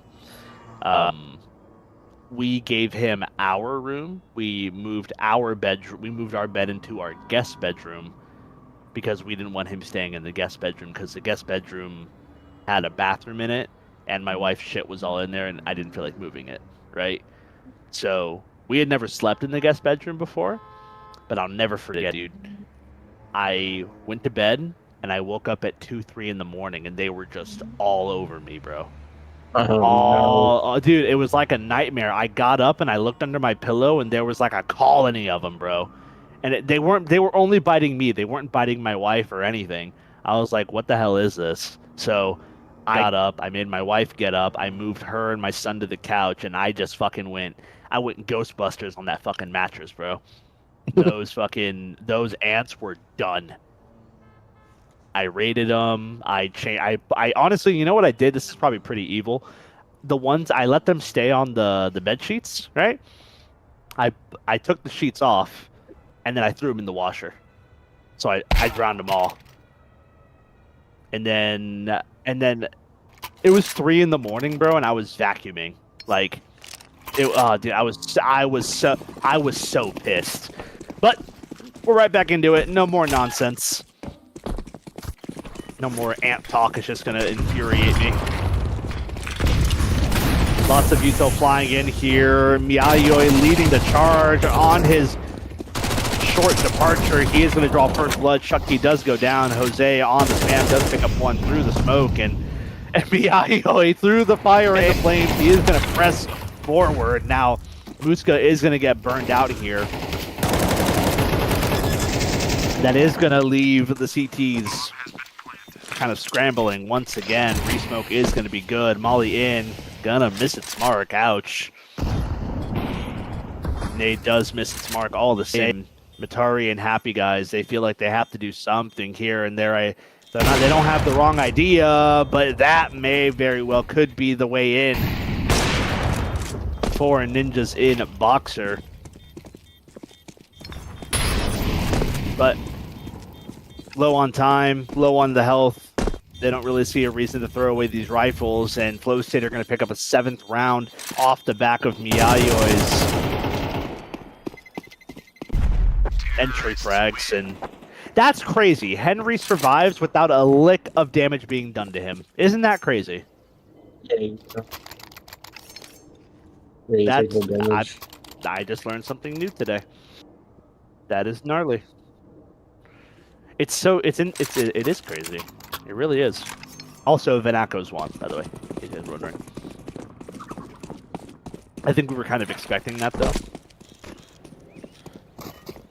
Yeah, final score was 19-17, so they are going to be taking on Detonate. That game is getting underway here pretty shortly. I'm sure Detonate are tired of waiting, so...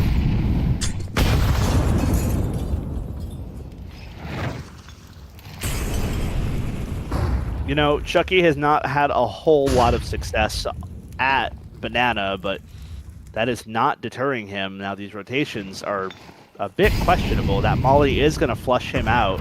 He is going to burn, but he's going to stick around. He's tagged down to 11 points of health. If Flow State decide to go for this or go for an op spam through the wall, which is a very real possibility, it could prove to be an absolute problem.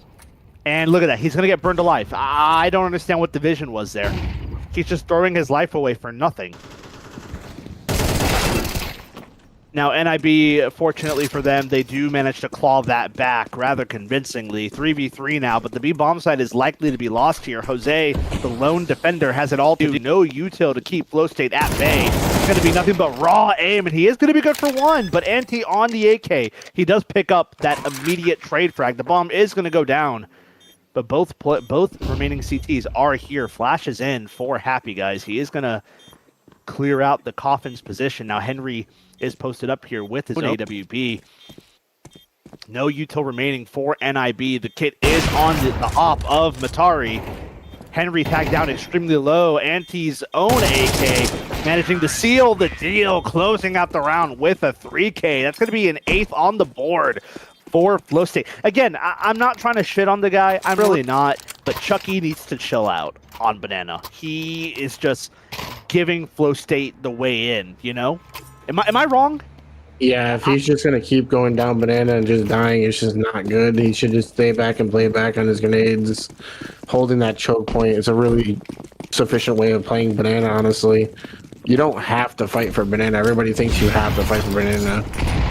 And it's not like Flow State. I mean, yeah, Flow State had been finishing B, but it's off the back of those early picks. You know what I mean? Oh, but as we say that, they just love telling us to shut up and how and when. And that's Chucky again. Dude, Chucky, stop. Just stop. Okay? This is insane. This is getting ridiculous. Dude, I feel so bad for him because I bet he's probably the one guy on the team that's like, man, they're going to cast our game. I'm so excited, and we're just shitting on him. I feel awful, but it's his own fault, okay? He keeps standing in the fire. But Matari's Deagle is going to be good for a double. I don't think he's going to be ready for this. He's going to go down. Okay, off the back of the pistols, they make it happen. Muska, Matari really carrying the weight there for NIB, giving them some sort of chance moving forward. But god damn it, Chucky, just stop. Stay away from the player. What's that Michael Jordan meme? Stop it.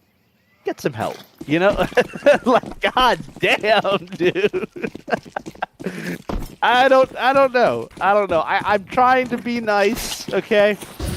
But they're not making it easy. But oh boy, a bit of a change of pace here for Flow State. Oh my days! Jose off the back of the recovered AK in the previous. He is going to be good for a triple. What a round from Ninjas and Boxers. Oh my days. Don't give him that. Don't give him that. Nobody heard him.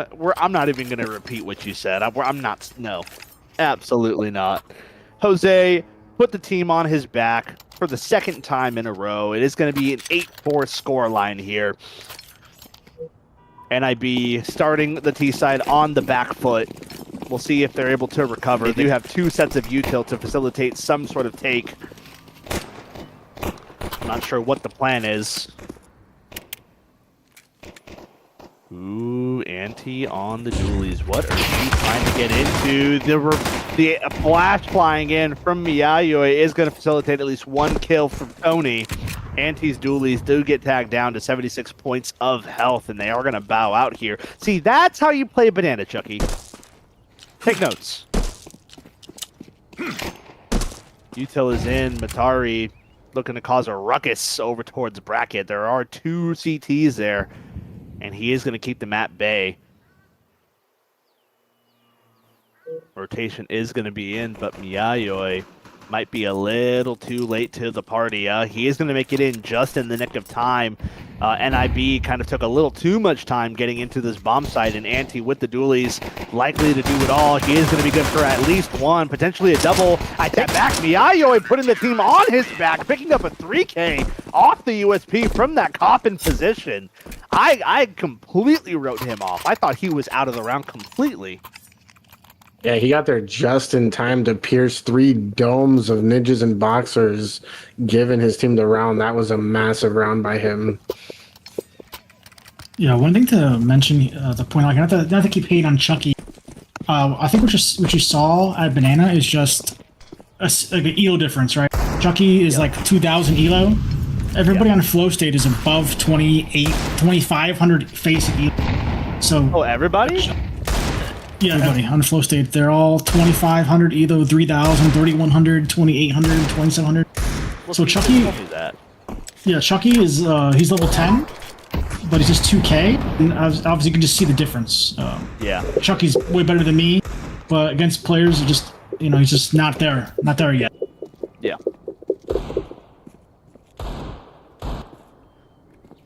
Well, he's trying his best, and we can appreciate it. Not much, but we can appreciate it.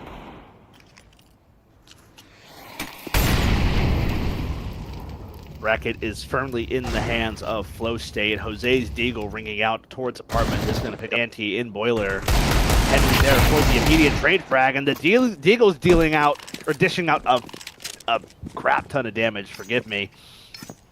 Is going to leave Tony alone. 1v3. It's going to be a bomb plant and a 5th round on the board for NIB. And ooh, Tony, I don't think he was spotted. No, happy guys didn't see him.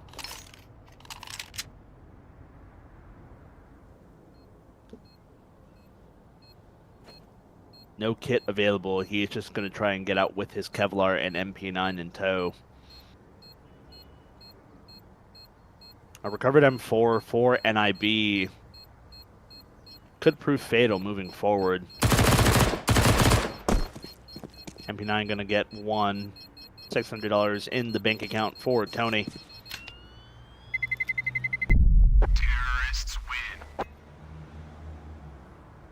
How Matari takes damage from that far away is perplexing to me. I don't understand it. But no one else took.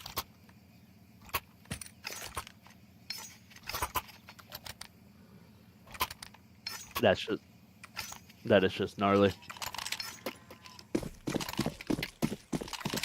Yeah, it was 2 massive 1-digs by Musker, $700 pistol, turning the round in the favor of Ninjas and Boxers. They really needed that one. Completely on its head, I agree. And it is going to be a force back for Flow State. plenty of MP9s, and the two 5.7s could very well get the job done here on the jiggle. That's going to be an MP9 drop. Chucky got tired of us talking about him, and he decided, if you're going to talk about me, it's going to be nothing but positive. Now, Clink's 5.7 does ring out. Smoke is going to keep them at bay and force him out of banana completely. And oh boy, Henry's MP9 is ringing out for a double. Or for one, excuse me. He almost had a double. Muska put an end to that. Or, yeah, Muska did. Now, they were aware that Clink was somewhere around here, but they are going to take the bomb site. Bomb is soon to go down.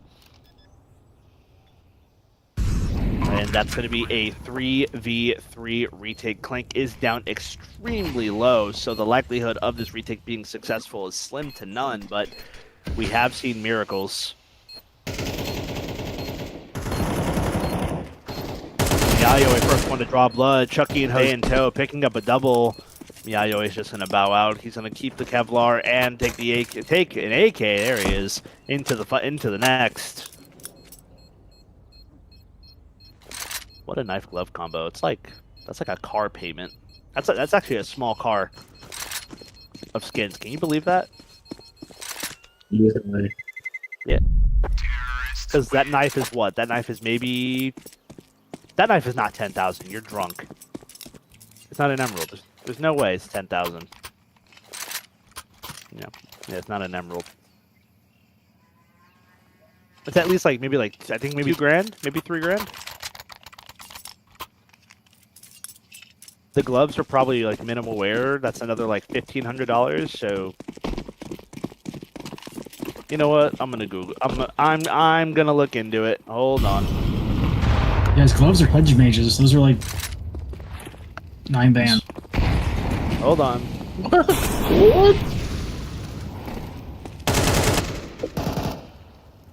All right, Those gloves are gloves in minimal wear.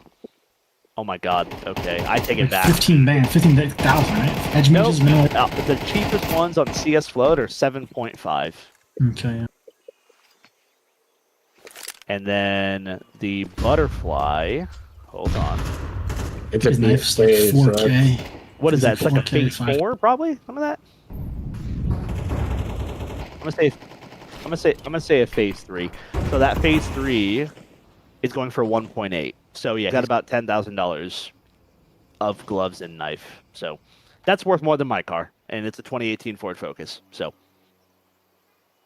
I respect it. I hate them, but I respect it. Another force buy for Flow State, trying to claw back what they can, and the flashes are going to be good to keep NIB at bay for just a moment longer. Happy Guys tag down low. 5-7 going to be good. Anti quick on the trigger does pick up Jose, who's been instrumental in his entire half. And Tony's MP9 through smoke is going to be good for 1, almost good for triple. Ooh, he does not catch Chucky on the bomb going down. Now Henry's AK does blow open the smoke, but not able to catch anything. It is a 4v3, and they do have 2 players less than 100 points of health, so Flow State absolutely could make something happen here. Chucky, we talked about his inexperience. He did catch him on the boost, but it was not quick enough. 4x3 moment, and the MP9s get it done. 4v3. Didn't drop a single player other than, of course, Anti on the initial entry. And all the CTs recover AKs moving forward. This is going to be a spot, or the NIB are going to be put in a spot of bother moving forward. I'd like to see, I'd like to see NIB, instead of going B against the literal best players in the server, I would like them to try to like work A or something. I mean, B has Tony and Anti. As I said in the beginning of the match, those players are 3,000 plus face it. I'd like them to like try to work some mid control or go A. Something besides B. You know, that would be ideal. I agree with you wholeheartedly. But again, it could be the lack of inexperience. Maybe their playbook isn't that deep. There's just really no way of knowing. But at A, you have Miawi, so... He's also Yeah. insane. Yeah, I mean, honestly, this game, regardless of the outcome for NIB, this is a very important game for them. They're going to be able to learn so much about themselves, about their team, how they play, what they can do better on Inferno. You know, there's always an upside to every like loss. You know what I mean? Oh yeah, these are the ones you learn from. Yeah, like if you never lose, I mean, if you never learn from your losses as much as you do your successes, I mean, hey, you're losing to the grave, you know. And that's for life. That's not about Counter-Strike. We're getting deep here. Yeah, I mean, even LeBron James has lost. Yeah, He's the GOAT. So we don't like LeBron James. Actually, LeBron James is fine, but I don't mind him. I don't care that he left the Cavs to go to the Heat. It's whatever. I'm not even bothered by it. Like, back in, like, 2016, you know? What I am bothered by is, Dak Prescott. Don't like him. Do not like the guy. But we're over here talking mess about sports stars and oh, wait, what the hell? He was in the light. Was he the light? Like, he was... You saw that, right? That was interesting. Huh. Okay, this is... I have seen this. Wow. I enjoy this angle. It's I mean, it's obviously an off angle, but it's cool, you know? Oh yeah, I've never seen anyone play this spot. No, but yeah, Dak Prescott, he's a dick. Don't like him. I met the guy. I can say that.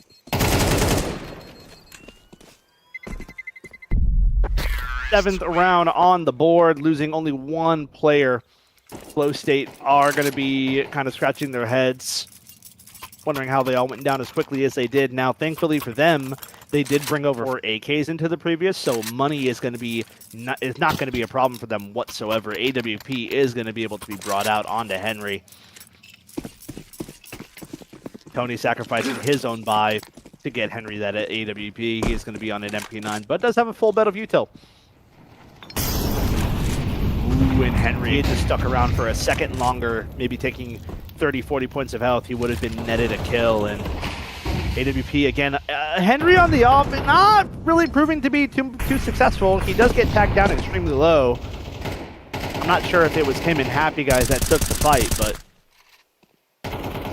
again, not having too much impact with the big green. Banana control firmly in the hands of NIB. Car firmly in the hands of Flow State. It's only a matter of time until one or the other take the majority of Banana, and that is going to be NIB winning out Banana completely. And you know, I've seen this movie before. The CTs, absolutely zero util or minimal util available to deny this B hit. That Molly, the only thing that they had remaining, is only going to keep that bay for a couple of tests. What? The terrors are all so low. They're extremely low. They're proceeding like with as much 50. Caution as they can. Happy Guys trying to UAV human probe himself into the A bomb site is going to go down. 20 seconds remaining. The NIB kind of scrambling. AWP going to hit its mark. Plank alone in the bomb site is going to go down immediately. Not just Tony kind of he kicked his coverage out on that one. I don't know how he's still alive. Nade is gonna, oh my god, the double nade is gonna seal the deal. Anti is still going for this. They don't have the money to go for a round like this, but both players are extremely low. He does have a kit available, and Jose could get caught on that little lurk there, on that little jiggle there, but Batari is posted and waiting. Closing the gap. It is 11-8 at the moment.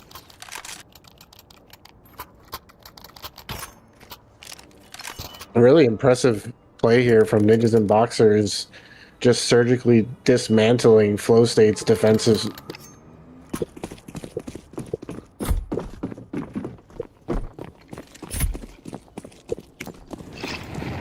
lack of a force buy for flow state here. They are going to opt for a half buy so that they can get something going into the previous. They definitely want to close the gap, or they definitely want to keep the gap as wide as possible. Ooh, Tony, you might get caught with your pants down here, brother. They are creeping on you, and you never stuck around to find out. Chucky, here he is! Surprise. Here's Chucky! Oh, the bomb. Okay, the bomb. Nope. And the USPs managed to combine for one. Not a bad deal. They get a free AK. They can take that into the next should they desire. Oh. Little Fortnite action there. We saw the third person shooting. Okay. That was fun.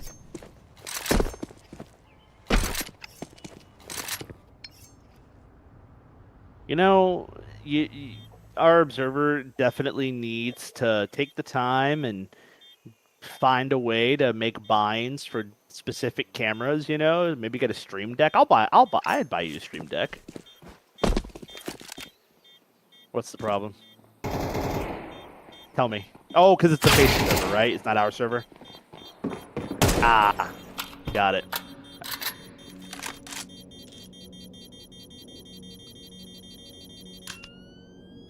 No, they don't. Terrorists win. Liar. I don't believe you. You guys can't hear what he's saying, but I think he's a liar.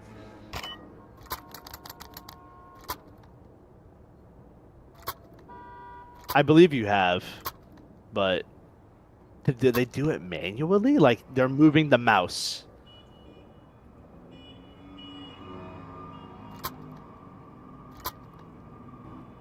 Right?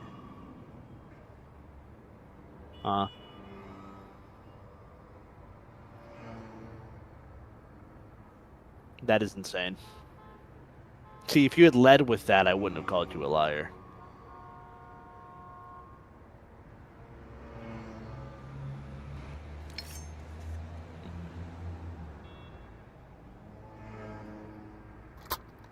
I see. I wish the stream could hear you, because this is all very interesting. That is super. That's it. Just seems like a lot of steps.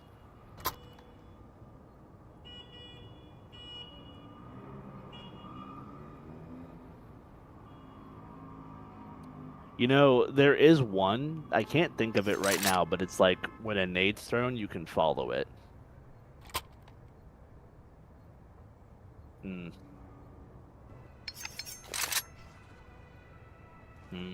Well, I had an observer tool that just let me do it. I can send you the CFG if you want. Alright, I'll send it to you.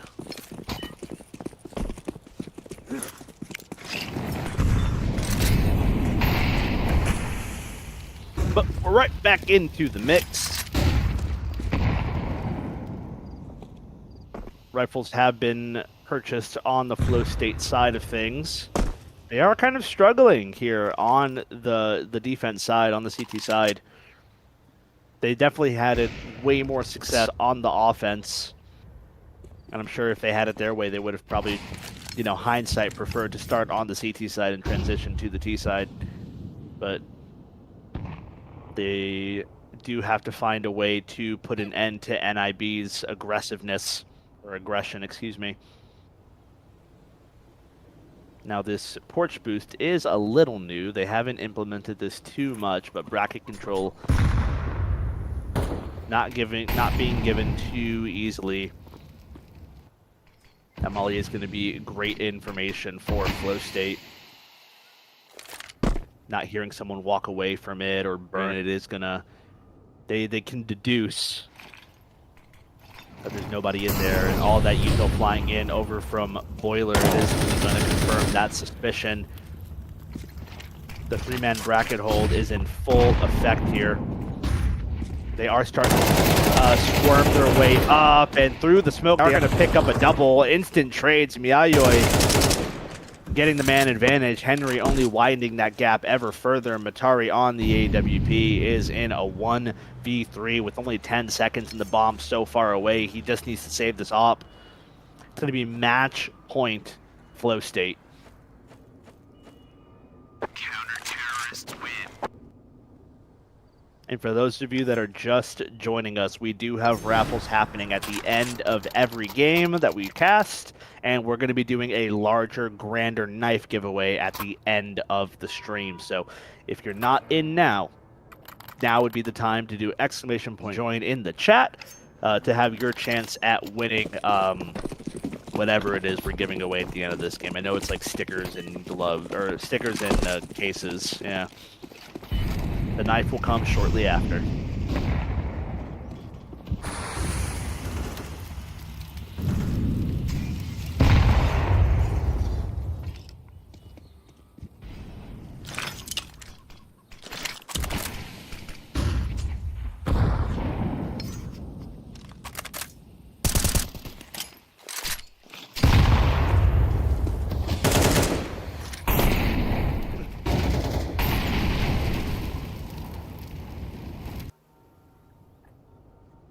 You know, it's just kind of a rinse repeat. The only difference here now is that Flow State have completely given over brackets. They are playing very far back in anticipation for NIB's aggression over towards A, and they're not entirely wrong here. Jose just kind of inching his way forward. 50 seconds remain, and Clank, a little flash is going to fly in, and information has been gathered. Lots of noise made, and Clank is going to miss its mark with the AK. Jose first one to draw blood, but look at the damage. Anti picking up one over towards B on the MP9, but all these Ts are so extremely low. Henry does not have a whole lot of work to do with Miyayoi and Toy. He's going to go unchecked. He is good for one at the very least. And it's going to be Happy Guys getting dropped immediately. Matari on the AWP, less than 20 seconds. He needs to go for this. And it's going to be in vain. 13-9. Flow State are going to be your winners for this game. And man, it got really, really good up there towards the end. Thank you both teams for participating. Congratulations to you, Flow State. NIB, good try. GG's. I know we shit on Chucky a lot. I know you guys gave it your all. It was all banter. Thank you guys so much for participating, and we hope to see you guys in future events. Wow, that was an excellent game. Just really solid. Flow State kind of, you know, as the name would suggest, kind of got into that state of mind where, hey, they're getting pretty aggressive, you know. NIB, let's take a step back a little bit and just let them make mistakes, and they absolutely did that. So again, congratulations to you, Flow State. It was a hard fought win, very much deserved. Any thoughts, Josh? Well, I was just thinking, like, the reason why those passive setups work is because it really tests your executes, and Ninjas and Boxers just unfortunately just didn't have good executes there. You need crucial smokes and really good flashes, and unfortunately that's what Ninjas and Boxers did not have. How about you, Statman, Huntrix? You got anything? Yeah, I mean, I was kind of impressed by how Ninjas and Boxers performed. I think Nib did pretty good, but I'm not really too shocked with the result. I did think Flow State would win. They have multiple people who are, you know, very high elo. A few of the rounds, I would say, was maybe on Nib on their B side. It just wasn't that strong. Maybe they could have changed something up. I also I wasn't too much of a fan of on T side for Nib trying to force mana control and taking B Brom site against Anti and Tony. I would have liked to see Nib maybe try to keep working more mid and A executes. They seem to have kept always trying to take lane control multiple times. I don't really remember them trying to take Arch and like Rapid Moto. You know, but like I said, I mean, Flow State's a main team. Nib is IM team, so you know, obviously experience and individual skill seems to have just favored Flow State. I mean, they're the better team. They came out, they performed, they did what they're meant to do. I mean, they were the team I predicted to win. But I was impressed by some players on Nib, especially Jose and Mitara, and obviously the Muska. He did pretty good. That's pretty all I got for that match there. Oh no, honestly, Excellent move.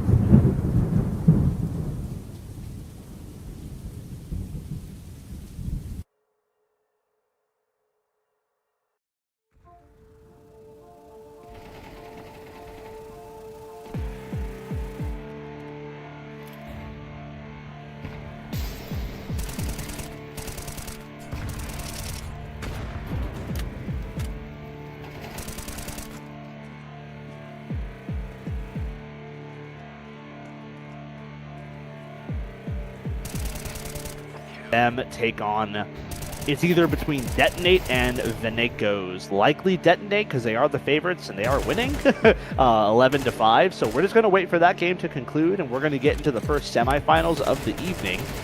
We're going to go to a quick break while we wait for that to happen. Please don't go anywhere. We'll be right back.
Alrighty, ladies and gentlemen, welcome back to, oh my gosh, I can think of the word, the Monster Kill Tournament put on by Cause and Effect TV. My name is Seth. I'm going to be one of your casters this evening. I'm joined here alongside, I can't think of the words. Hold on one second. Oh my god, I'm a terrible person. I'm joined alongside Josh. He's going to be my co-caster for the evening. Huntrix is going to be our analysis man. And of course, as always, we have Skinniest Goblin on the keys. So this game, we are in for a bit of a treat. Some pretty high-level teams here that are going to be performing for us tonight. Team Detonate, if you don't know the name, you either haven't been playing Counter-Strike long enough or you've just been living under a rock. Detonate is a staple name in the Tier 2, Tier 1 scene of Counter-Strike. They've played plenty of seasons of ECL, that's ESL Challengers League, which is right before Pro League, and they've been resident advanced players, or resident advanced team for quite some time. Now, Void Alune, they do seem to be some new hitters in the scene. I'm not sure exactly. Yeah, so it looks like they are currently playing in main. They are 5-3 at the moment, so Detonate definitely have their work cut out for them. This is the first semifinal of the evening, and we're just getting right into it. A little bit of a fluffed molly from Void Alune is going to kind of pump the brakes on their banana take. Flash soon to fly in, likely. Tatsu displaying anti, trying to... Oh, he's boosting his teammate, okay. Well, okay, I'm very interested to see this. So the grenades from now. Ooh, the double nade. Okay, that's what it was. No smokes in. Flash is going to fly in. Now a rush from the other bomb side is going to manage to pick up one. And Shantae on the USB picks up a triple. Gosh. Just lambs to the slaughter. Now Insane, as the name suggests, goes for one. But a rush picking up his second kill. A very convincing 3K from Shantae before he goes down, secures Detonate their pistol round on the CT side. Let the bodies hit the floor. Wait, Tatum, is that who I think it is?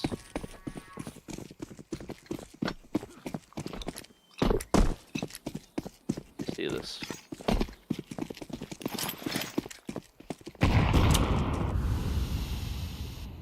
Is this who I think it is? Hold on. Yeah! Oh my god, I know who this is. My god. Oh my god. I didn't realize he was playing with that Nate still. He was on the roster forever ago. But Shantae, again, instrumental in this round. He's just gonna, you know, pick up the frag here, pick up the easy eco kills. Oh, and Tatum's gonna steal the ace. Doesn't give him the ace. What a monster. Aces are earned, not given. Amen.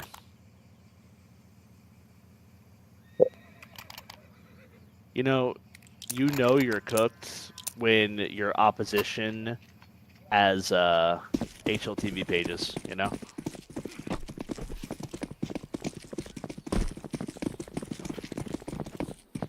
And I do want to mention that Detonate right now are playing this event off the back of winning Fragadelphia. They did just win Frag about 6 days ago.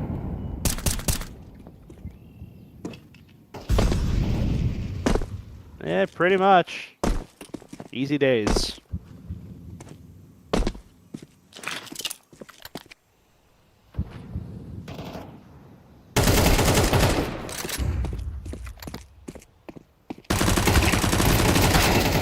The SMG doing God's work here, does manage to pick up one before going down. Tacho. Quarter HP remaining.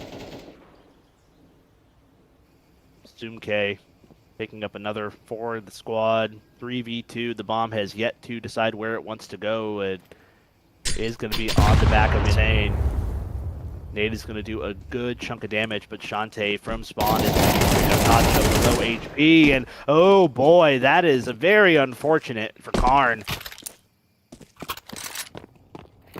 Now Shantae does have full HP and a kit at his disposal. Smoke in the belt is going to deploy it. Tag down very low. Sumk going to seal the deal. A 3K in the round for him is going to give Void Alune their first round in the game. Early days. Huh. So I pulled up these guys' stats, and I was looking at Detonate's roster. I was looking for Kerpal. I saw he wasn't playing because he's like 3,300 face at Elo, but they have a guy called A Rush who's playing instead, and I saw he's been 3,800 face at Elo. A Rush. He's been 3,800, 3,760. It's so funny you say that about him because I'm on Twitter. And Detonate just picked this guy up as their opper. They just picked up a Rush. Yeah, I mean, this Void Alune team is actually a very good team. I mean, everybody on their team is 2,200 plus Elo. 4 of the 5 of them are all 2,500 face at Elo players. So these guys are, these guys know how to play the game. But I mean, Detonate, yeah, these guys are definitely favorites too. Something worth noting. Oh wow. Thick kills from Rush. The flash facilitating that leaves Tacho insane alone. 2v5 with less than a minute remaining. Funny enough, Maxwell and Shantae, they're subs. They are missing Feral. No. Karn. No, sorry. Maxwell is a sub. Shantae's our main roster. They're missing a player called Feral. Oh, gotcha. Yeah, okay. So this Detonate team is just stacked. If Maxwell's a sub and he's 3,200 face at Elo, this Detonate roster is pretty deep, to say the least. Yeah. I actually haven't heard of these guys' this team before, but to be fair, I don't really follow CS like that much these days. Yeah, I watched a lot of back in early, honestly, 2018 to 2023. I was watching a lot of Counter-Strike Tier 1, Tier 2, hell, even Indian Counter-Strike at Tier 3. And Detonate is just one of these North American teams that, if you followed the scene long enough, they're really hard to forget. So Detonate, they go by Detonate GG. So, again, seeing them in the fold is just such a treat. I love watching them play. I haven't heard the name in quite some time, I'll be honest. They have been cooking. Karn's M4 on the spray is only going to be good for 1, but Tatum is here as the 3rd man, the low defender. The IGL to do it all. Off the back of the AK, ooh, and it's going to be lack thereof. He does get dropped immediately by Dev's Tech 9. Now the T's are dropped tremendously low, and I believe Detonate have the momentum to push forward and potentially go for this, but that nade not landing its mark. No kills given early. Maxwell's MP9 could absolutely put an end to some case carnage, and he does go down, but not before taking out a Rush. Again, the new addition to Detonate. It is on his back. He can absolutely make a meal, but not happen. Dev picking up a 2K for himself in a second round for Void Alune. Again, very early days, but we just watched. I said this in the pregame, but while we were waiting for the last player to connect, we're getting a completely different version of Inferno, right? Just from the last game we watched to this one, it is just night and day difference. And Void Alune, very organized team, hitting things together, flashing. This is great CS. Yeah, and Detonate with the playbook of their own. The FAMAS off of Maxwell, good for a double. Well, he tags a second player down, but it's a group effort. Now it looks like Tatum here is making call They are going to play together over towards this A bomb site, and that looks to be where the bomb is going to go. Tacho and Therian down both extremely low. The Deagle and the Famal is ever more potent. And Tatum, he did manage to catch a timing. He could be spotted. I'm not sure. It looks like they did not see each other, and Tatum's getting some very useful information now over towards Banana, but Shantae, he does have full Kevlar. He does not need to go for any sort of headshots. Truly one bullet to do it. Should they line up? No, it doesn't need to go for the headshots. Gonna get it anyways. Shantae with the one dig on to Don Therian. He is gonna catch a second one dig on to Tacho. Detonate dig deep, and they pull fourth out of a hat. AWP is going to be recovered, and we're going to see A-Rush put that to work. That was such a good round. Another classic round by that $700 pistol, the Desert Eagle, picking up 2 1-digs. Can't really do anything about it. You just lose. There's a sticker that Counter-Strike just dropped, and I think he needs to put it on his Eagle. It says, "Born to Peak." Oh. Okay. A little bit of a Chucky action there. Ooh, and Don Therian, what are you doing, buddy? With the time, he is going to be good for one. The flash is going to be facilitate at least one kill. Karn on the immediate trade is going to deploy a defensive molly like a Beyblade. Head on a fucking swivel. Jesus Christ, buddy. Relax. You're only playing Counter-Strike. See, and that's why he's a pro and I'm not. Maxwell, what are you trying to get into, buddy? He is going to get spotted out on the crab peak from Sumke. That is the A-bomb site cracked open. Moto Smoke is going to keep them at bay ever so shortly. Bomb has been planted. A-Rush and AWP, he was not been hurt out. Some case from Oz could prove to be a problem. Karn did make a step, and he is going to go down. Now, he does have a kit, A-Rush. He is aware of where at least one player is. Now, I believe he may have hurt the second. I'm not entirely sure. That nade could prove to be a problem for Insane. He does spot him on the jump twice, and yeah. It's going to be the save. As it should have been forever ago. I was going to say there, as soon as I saw Sumke, big fan of his, by the way, as soon as I saw him crouching around the Deagle, I knew 100% he's going to kill Maxwell and get the bomb site for Void Illume. Such a good player on Void Illume, Sumke. Yeah. No, he's been an absolute menace on the A-bomb site. Honestly, anywhere he goes, he's been an absolute problem, but I feel like we do need to give Insane his flowers there. He did get that very important kill over towards the B-bomb site, kind of left Detonate scrambling. Shantae is 14-4 right now. He's an absolute... He's been a problem. That's what he's been.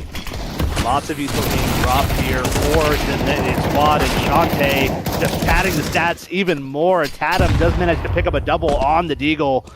3v2. They do have kits available and an AWP, as well as a couple of rifles that they can retrieve, but it's not going to matter. Karn only needs a Deagle. He is going to pick up Insane through the smoke at Banana. Now, Sumke, we were singing his praises just a moment ago. Can he close out this 1v3? No, he cannot. A-Rush putting that AWP to work. And it's going to be a 5th round on the board. A successful 3v2 retake. Or 3v3, actually. Yeah, because they got the banana pick so early, I forgot.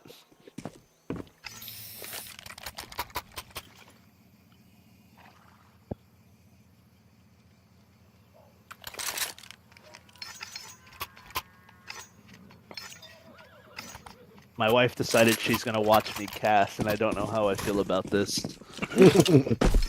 I heard the door open. I would have been fine not knowing that she was standing right behind me. No, guys, there are no hot singles in my area.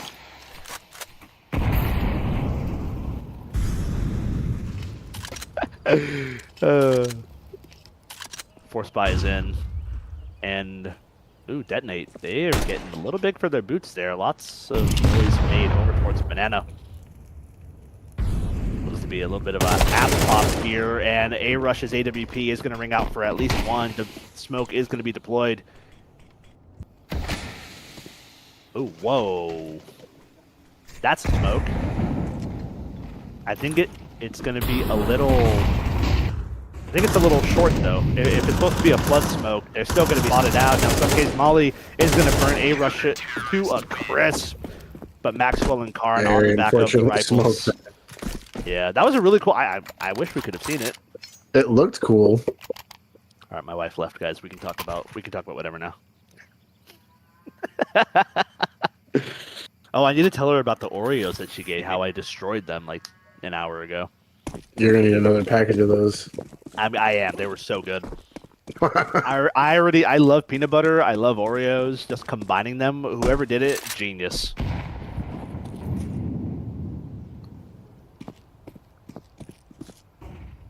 What are red vines? Licorice? Gross. I hate licorice. You don't like licorice? I hate it with a passion. Ooh boy. Okay, Shantae, he's trying to pad the stats a little more here. He is going to do a crap ton of damage, and he is not running away. He is going to be leading the charge in this fight. He is going to be good for a triple spray down. Insane. The lone man with the Glock in his hand. Shantae is going to eat him up like there is no tomorrow. He is on for the ace. He may very well be giving it, but Karn is going to steal that away for him. 20-5. Shantae is leading the charge here for Detonate, the star rifler. No one else has more than 10 kills. What is this? They just Shantae's keep running at him. At Banana, just keep running at him. And they he's are just feeding the tearing beast. Their heads off. Lord have mercy. A-Rush's AWP finally having some impact because Shantae allowed it. Ooh, he is going to burn a little bit. Ooh, and he got a little big for your boots there, buddy, but it's okay. 1 for 1. Okay, and Tatum getting a little aggressive there when it was absolutely not required. Insane tag down to only 1 point of health. Karn does grab one, but Maxwell does bite the bullet. Oh. Bang. That's going to be the bomb dropped. Molly is in. He does take down the low HP. Insane takes a second with him before he goes. Don Therian. 1v1. He does have a Galil available. Does get hit at least once. Catches a stray bullet. Karn made a lot of noise, but Therian was not close enough to hear it. So yes, he is cooking. Oh boy. Oh, okay, they cross each other in the smoke, but they have no idea. Oh boy, okay, and he made noise first. All Don has to do is wait. Very unfortunate for Detonate, but Don Therian, a 3K in the round, showing that Voidaloon have a little more left, a little more gas in the tank. Op recovered coming into the next, and well, money was never really a problem for Detonate to begin with, so they are going to be able to buy back completely here. Full belts of util and kits across the board for both squads, minus the kit for Voidaloon. A failed top Molly, or a failed top Banana Smoke. Is going to put Voidaloon in rather a spot of bother. Lots of util to take over Banana, and it's going to be handed over willingly by Detonate. Brackets under control by Rush, while the heart has fallen. Shantae, again, the star rifler for Detonate, showing that he has a lot to give. Flash into top car, but nothing to come of it. Lots of noise being made over towards Boiler and Bracket. It looks to be nothing but smoke and mirrors. B seems to be the likely avenue of approach for Voidaloon. Mac-10 leading the charge. Now Tatum is here by himself. A-Rush's AWP does manage to pick up one. Sumk picking up a second in towards Halls. The rotation will be in, but will it be in time? Nice little molly. Ooh, but Karn did catch a very nice timing over towards bottom mid. Gonna press the issue further at Banana. Audio cue is gonna be given. They know it's gonna be a B finish. That's the AWP down. Nothing but a MAC-10 and a Galil. MAC-10 is down and out for the count. Some case Galil is gonna be dropped in from the rear by Shante.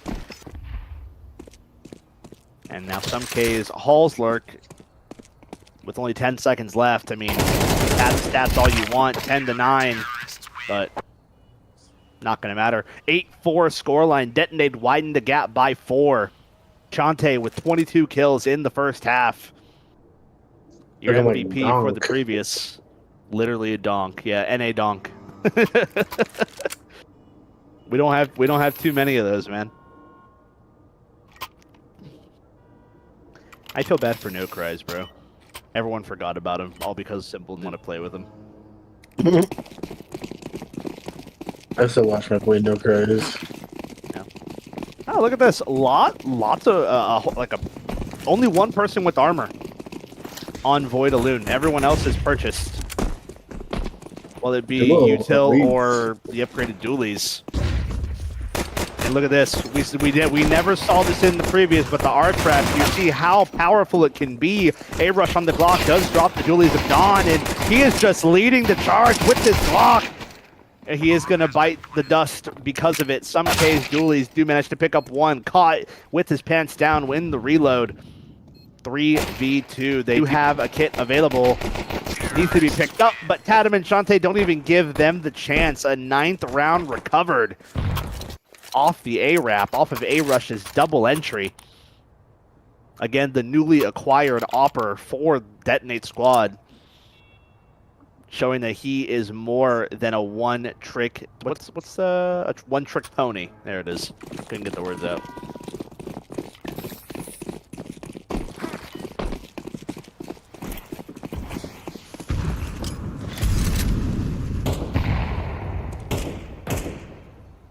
Detonate aware of the buy that they very well could be up against, opting to not just hold W in towards Banana. I just saw Spider-Man, that was cool. Can the stream see that? Oh, okay, you guys are lucky. This guy's obsessed with Spider-Man. He has him as his background and everything. My son's obsessed with Spider-Man too, so it's okay.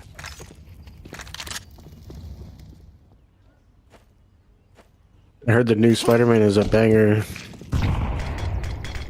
No, but ooh, a little bit of a fluff. Again, a lot of fluff. Maybe that smoke is on purpose. I'm not sure.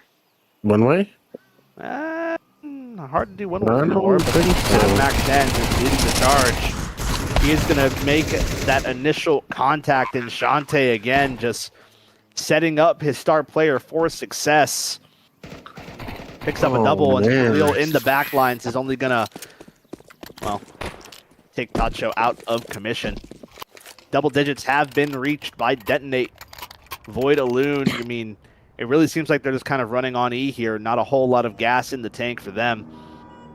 They're doing what they can, but they're just not holding a candle to Detonate's tactics. Yeah, if you're stacked on a bomb site like that, you really just gotta play for a trap type attack, not peeking like that into their guns. It's not gonna work for you. Yeah. Okay, looks like we do have a little bit of a change of pace here. Looks like we're back to the pistol strat. They are just flying up over towards Arch. They are going to walk into an empty bomb site, but Tacho does manage to pick up Maxwell off the back of the upgraded 5.7, and Tatum's MAC-10 just farming that cash. Does get that does get that immediate trade back. The bomb, though, it does need to get into position, and Dontherian not able to do a whole lot. Tatum's MAC-10 just... Oh, that's unfortunate. You're not getting that, buddy. Market's closed. Market is closed. Come back tomorrow. I feel like he's gonna try everything to get that MAC-10. Let's go back to him. Go find a grenade. There he is. I don't think there are any grenades. But He's looking. no. He's trying to hang out with his home. Wow. Whoa! Oh, My eyes. wow. This is a family show, sir. Oh, hold. Okay. He's such a troll. I love this guy. Terrorists win. Oh man, this guy's fun to watch. I want to remind you guys, this is their IGL, by the way. Oh my goodness. Oh man. A little bit of trolling never hurt anybody. They got money for it. I mean, look at this. He's not even upgrading. He has all the money in the world, and he's sticking to his little Mac 10. Oh yeah, I love doing that. It forces the enemies to buy Looks like head he is armor. going to tee up Shantae once again. The flash is going to be so good from Tatum. Shantae good for one, but Dev on the MP9 is good for a double. Avenges is falling to a friend.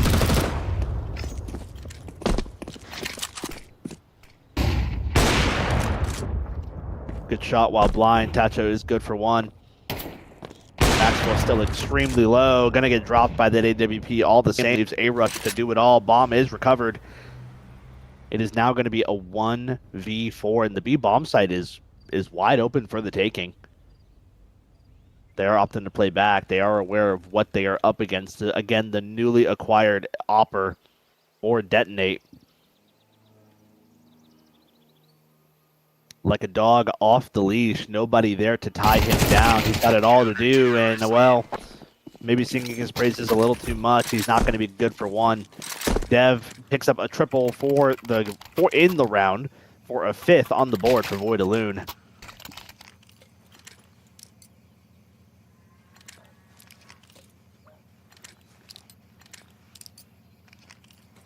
Shantae has 26 kills.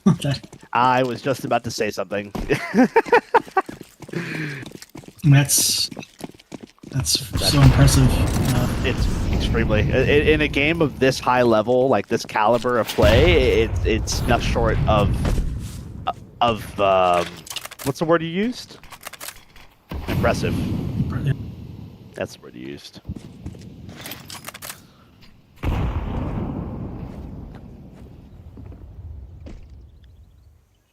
Util being used very generously in the apartments. Nate is going to miss its mark, and ooh, again, just missing each other in the smoke. And ooh, Shantae does manage to catch him with his back turned. Insane there for the immediate trade.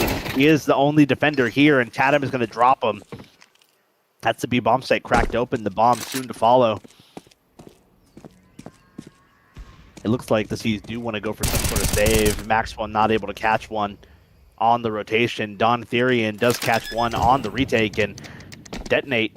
You know, I said it was looking like a save, but with where they are now, I mean, all three CT, they have the means to go for this. They have the HP and the kits and the util available. Look at what they have.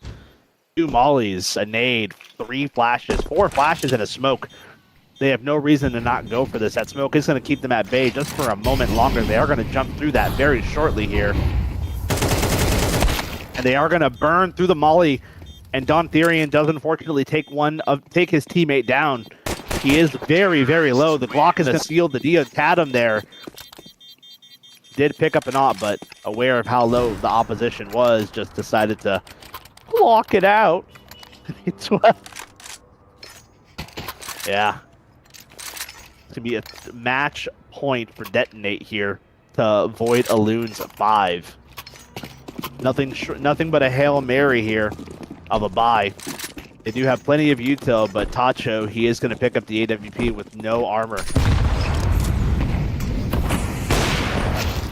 Ooh, is unfortunately going to miss it. Some mark, and Don just cannot catch a break. Going to get caught. His head going to be taken clean off through that smoke. He didn't have head armor, by the way. Ooh.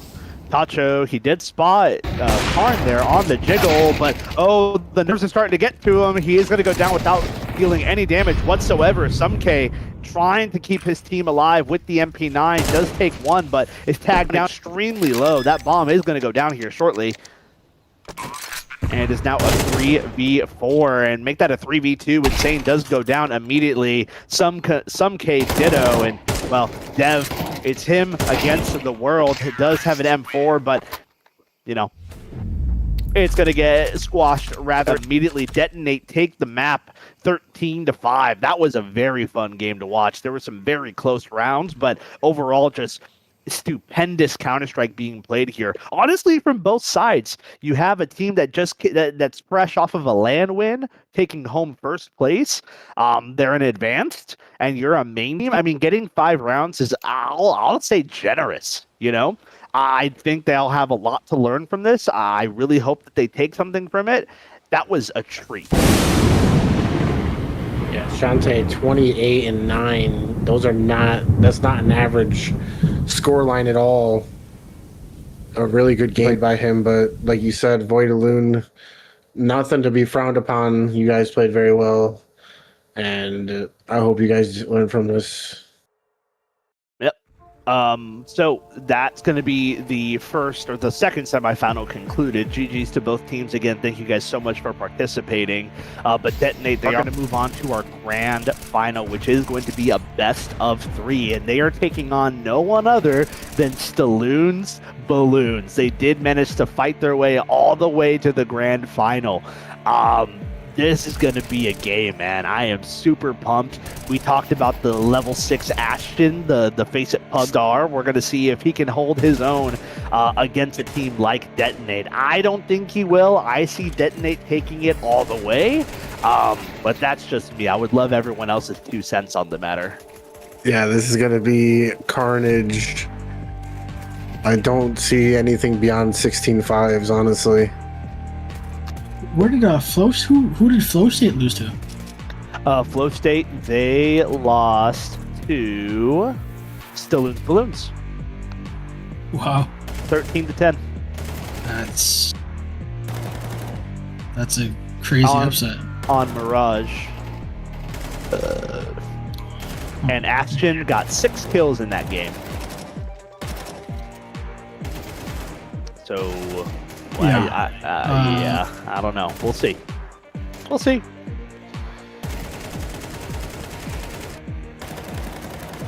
I'm not sure exactly what the first few maps are going to be. We'll have to wait and see. Yeah, I was expecting Flow State against Detonate in the BO3. I would have thought so too. Actually, Flow State played super well.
Alrighty, ladies and gentlemen, welcome back to the Monster Kill tournament being put on by Cause and Effect TV. We are just now hitting the first match of the grand final. It will be a best of 3. The teams we have here are going to be Detonate versus the infamous Stalloon's Balloon. I am your caster, Seth, alongside co-caster. He goes by Josh. And then we have our analytics guy. He's going by Huntrix. Oh, they're trolling? Okay. Oh, I forgot. No, they have to do that. That's fine. And then, of course, we have Skinniest Goblin on the keys here. I believe this was the map pick of Detonate, so Stalloon's Balloons will be the ones to pick the side that they want to start on here. Very interested to see how these, what side they'll pick. I mean, I firmly believe that the T side is the stronger side to start on. That's just me, though. I'm wondering what y'all's take is on it. Yeah, Anubis is a T-sided map. Yeah, I agree. I think Anubis is definitely T-sided. Yeah, we'll see how But they decided to what take the Ashen can CPU. do. What Ashen can do here against Detonate. Leave the boy alone. They asked us nicely. We're going to do our best to not bully Ashton, but, you know, that's up to him, honestly. Choosing to go CT here is crazy. Kind of nuts, I must say. Let's see if it pans out for him. For this. What do they say? Bold move, Cotton. Let's see if it works out for him. Yep. Truer words have never been spoken. Initial contact has been made. Ooh, Barkley and K combined for a triple. Oh boy, it was all a part of the plan. The Glock not able to finish that meal. However, Maxwell does manage to pick up one over towards the A bomb site and shot. Oh no, round has turned completely on its head. It's now a 2v2. Shantae with the bomb recovered does pick up one of his own, but Ashton with the dualies is good for a double. Enjoy those kills, Ashton. That's the only one getting for the game, buddy. People are sleeping on him. The Face It Pug Star, the level 6 Pug Star. That's going to be eating away at Detonate there. Shantae did a lot of heavy lifting there for his squad, but it was all for naught. Looks like they do want to pop this. Detonate. They did purchase 2 flashes and a couple of upgraded pistols. Flashes are going to fly in here. Nate is in. Ashton on the dualies. Ashton not good for one. Stallion on the M4, however, is good for a triple. Granted, they are nothing but upgraded pistols, and Barkley through the fire and the flames. He will carry on. Final kill in the round, stealing Stallion's ace away. Stalloon Balloons leading the charge with 2 rounds early on.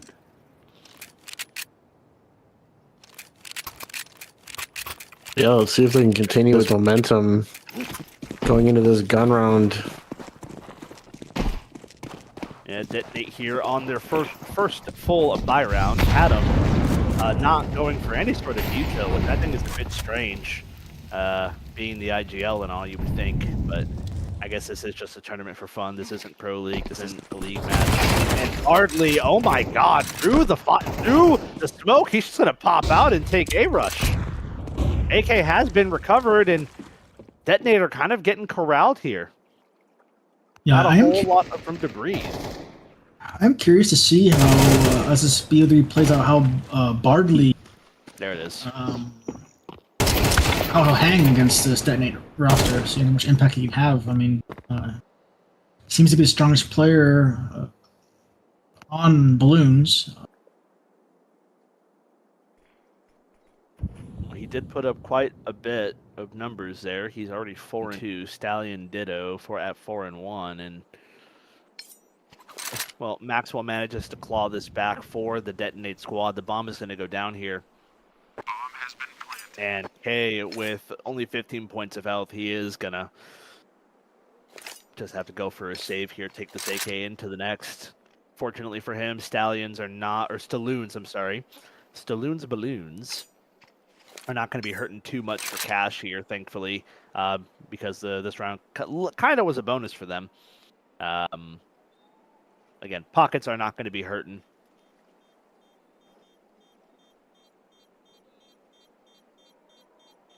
Lots of fights given over that maybe shouldn't have from Stalloons. Otherwise, this round could be very different.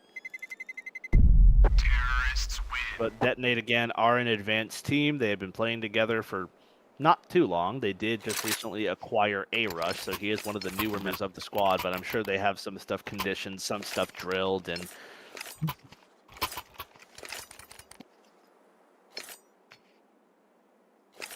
wait and see.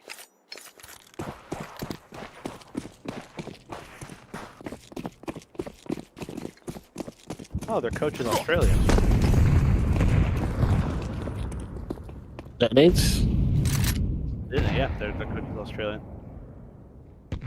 Interesting. By Orange Z is his handle. I don't think he's going to be in this event. I think he's like for their official stuff, you know, on the clock stuff. I always wondered how you could bill hours as a coach, you know. But as I say that, Detonate with a very well coordinated hit over towards the A bomb site. Tatum and Karn are going to combine for a double off the back of the UMP and the AKs. Certainly not going to be the coach for this. No, absolutely not. Tatum staying true to the UMP. Gonna fight with it till his last breath, which is gonna be stolen away by Stallion. Ollie is gonna flush Chante out of position. Does take one before going down. 2v3 at the moment. Stallion just trying to cause some chaos here. Will be successful in doing that, but unsuccessful in the retake. They are going to save these rifles to take them into the next. Bardley does need to get away. He is very low on HP. He should be fine from here. Terrorists win. He will be. 3 AKs brought over by Detonate. Oh, the op almost retrieved. Very unfortunate for Stalloon's Balloons, but the gap has been closed at 2-2. Detonate just trying to farm that cash as best as they can. Tatum off the UMP will be able to fully purchase a buy here. Yeah, Stalloon's Balloons is in a lot of trouble now. Detonate is going to be taken off running here. Oh, Dub, you have a fan in the chat.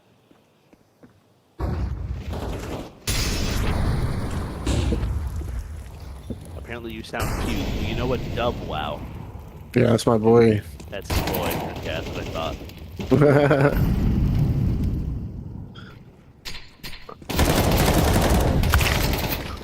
I told all my friends to come join us. Yeah, so I think they might be back at the end of the stream.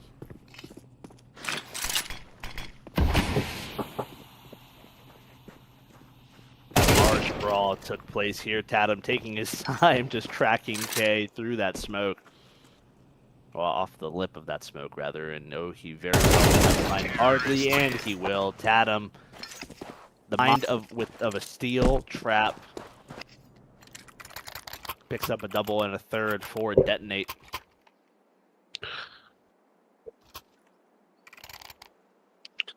Yeah, Stalloon's Balloons needs to stop them here, or Detonate is going to take off.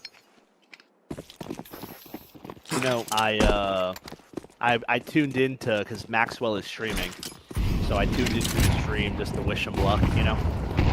And I was just watching for a little bit while we were waiting for them to connect. And I heard Tatum talking. He goes, he's trying to explain util to like his teammates, like what he wants them to throw and stuff, and everyone's giving him a hard time. Eventually, somebody just goes, "Hey man, he's the," or Maxwell goes, "Hey man, he's the IGL." Like, just do what he says. And Yeah. Tatum goes, "Man, it's so smart. It's so smart being the hard. Or it's so hard being the smartest person." It was all banter, but it's just funny how they talk to each other. But talking about Maxwell, he does get dropped immediately. Trade is in, albeit late. Karn picking up one. K on the FAMAS. Ooh, picks up a double for himself. Tatum does get tagged down quite low. The bomb can be recovered in this 1v3. Has been picked up. Does have a molly on his util belt. and he is just kind of being left to his own devices. It looks like they are concerned about A being his avenue of entry. 20 seconds remain, and well, Tatum kind of needs to get his skates on and figure out where he wants to go. A very forward position at the B bomb site. Stallion just has a ton of B space, or B main space, and with the time as low as it is, he does need to consider the fact that bomb could go down, and it will. Ooh, he is going to spot him out. Tatum, as low as he was, does get picked off right off the edge of the wall. A very close game here. The gap has been closed once again. 3-3 is going to be the scoreline. And Ashton, you know, maybe we didn't give this guy enough credit. He's managing to hold his own in this very high-level lobby. Picks up a kill in that round.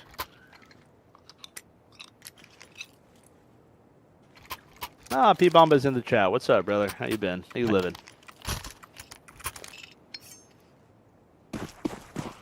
Yeah, Action is just absolutely reeking aura. He does not have any fear of detonate at all. No.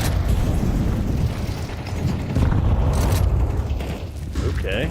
Ooh, early aggression from Adam. A complete off angle is going to catch Bardley just lacking completely. And, well, Maxwell does unfortunately get caught from E-Box.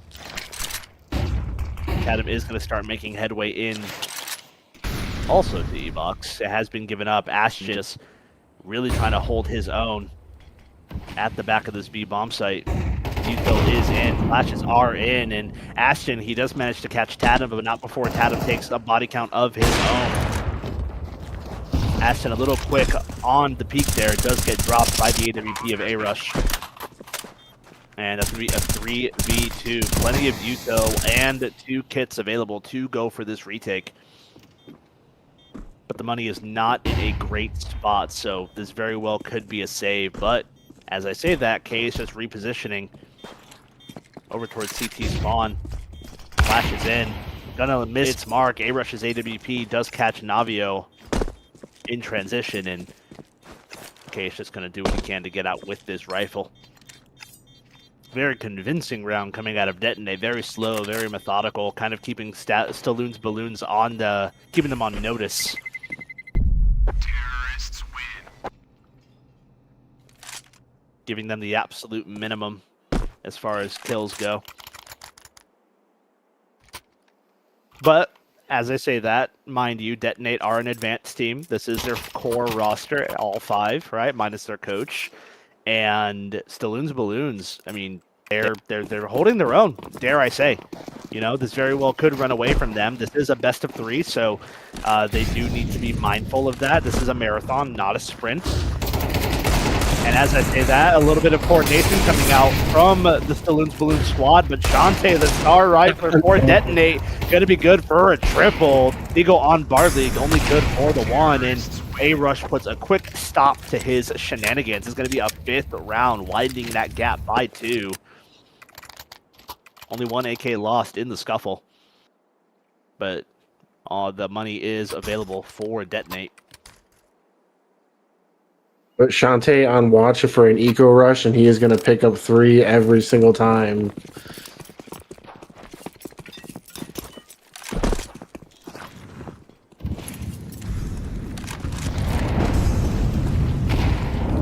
But they do want to go for the pick again. It does a lot of damage. Tags K down to 90, down to 1 point of health. Tagged for 99. And Ashton on the M4 does get flashed in, but Shantae too quick on the trigger is going to miss that flash and take Ashton down.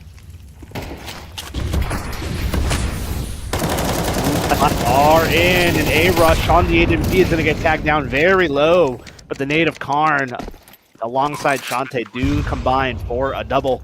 They do lose Maxwell in that during that fight. Leaves Bardley and Navio alone. A fresh resmoke. It's going to buy another 20 seconds. That bomb is going to be ticked half gone by the time they're able to get visibility to go for this retake, so this very well should just be a save, Bardley. I don't know why you're sticking around as late. There you go. No, he's still sticking around. You need to get out. You're gonna, yeah, just leave. You have the opportunity. They're gonna run you down now. That was a bit silly. I do not wholeheartedly love the idea of sticking around. You do cause your teammate to lose his life. That's a rifle that you cannot take into the next round. You get out with the op. An op and a rifle, it would have been ideal, albeit, dare I say, required, because now you're on an op with 4 upgraded pistols. And a forced Traumas. Sure, why not? We're doing whatever now. Detonate, pick up a 6. Sure, why not? That they seem to have a large change of pace here. Karn on the MP7, good for 1, does get dropped by Ashton 5-7. Boo and K on the upgraded P250. Things are starting to get pretty dicey here for Detonate. Ashton again being a huge area of concern. Shantae from the top rope is going to be good for 1. Make that a triple, a quad kill even. Bailing a Detonate out. Oh, do it. Oh, The wow. E-Cobra, bro. He just stared him down. Didn't even teabag, just stared him down. That's evil, dude. Looked him in the I eyes. do not want to get on that guy's bad side.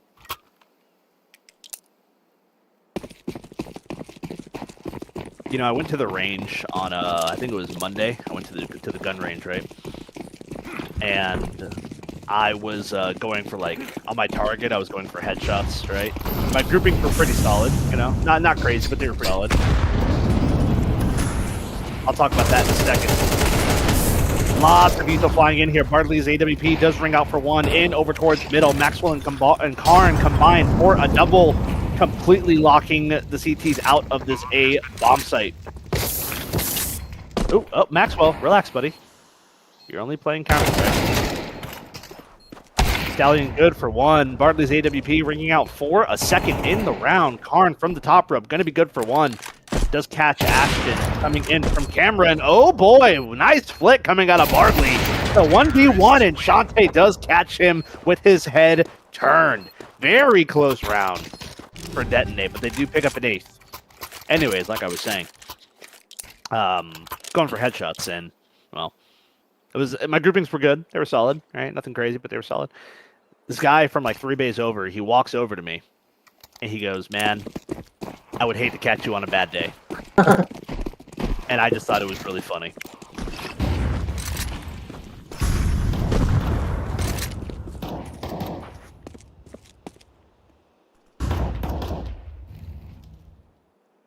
A little bit of a slowed down change of pace here. Detonate have conditioned the balloons to be so worried about that window position that they double up and lose both of their lives in the process. Now Navio, he is making a lot of headway here over towards A ramp. He is going to catch Maxwell with his back turn, jumping down from the rugs. AK2 recovered, but that's the bomb down. Final round in the half. Stalloon's balloons really have no reason to not go for this other than padding stats, and Ashton on the lurk is going to catch Karn. Now with 3v2, Rush has been spotted out. He has been called up.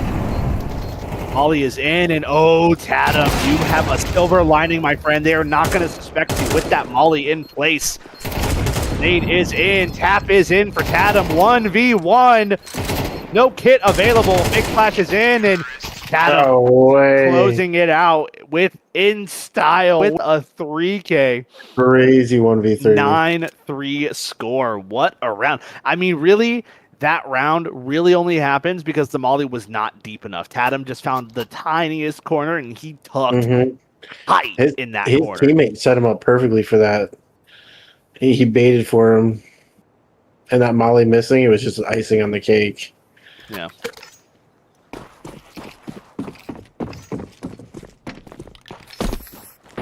Yeah, we're getting word that the stream could be lagging here.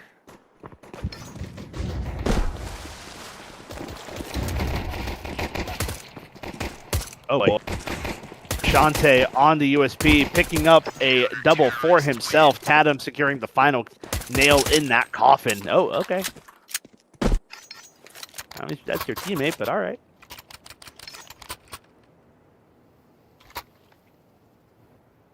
Yeah, but honestly, I can see the stream on my end. It is seem to be lagging a little bit.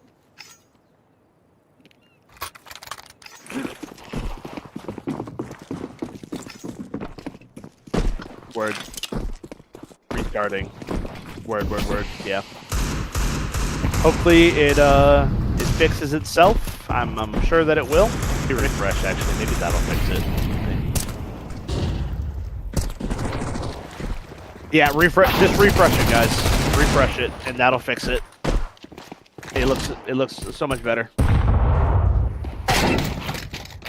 Whoa! Bardley with the recovered XM. Gonna be good for one. A huge brawl happening in over towards mid. Karn's Mag 7 kind of putting an end to Stalloon Balloons. Oh, Stalloon Balloons shenanigans. But Ashton, you've got a lot on your plate here, buddy, and Maxwell does catch you on the reload. It's going to be 11-3.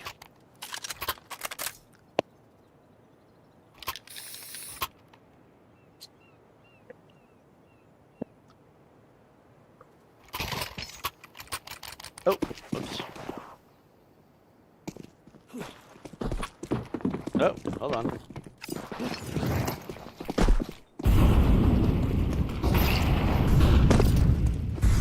Yeah, I saw that. That's alright. A rush from E-Box, not on his typical AWP, is going to be good for one. Flashes is in for Stalloon's Balloons, but they are going to get flashed again by Tatum. Smoke is going to keep them at bay. Force them away from middle. Spam is in, and Tatum going to find the tower. Power and the spray transfer to boot. Good for a triple. A-Rush picking up his second kill inbound as well. A little bit of banter coming out here from the Detonate squad.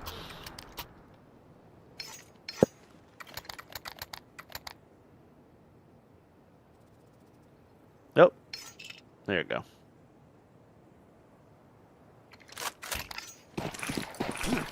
You know, regardless of what happens, Ashton got one more kill in this game than he did in the last game, so I'm proud of him. Yeah, he's warming up. Hey, he's just warming up. Yeah, he's just warming up. He's gonna bring it next game. A rush from A main, as the name suggests, just pummels his way into water.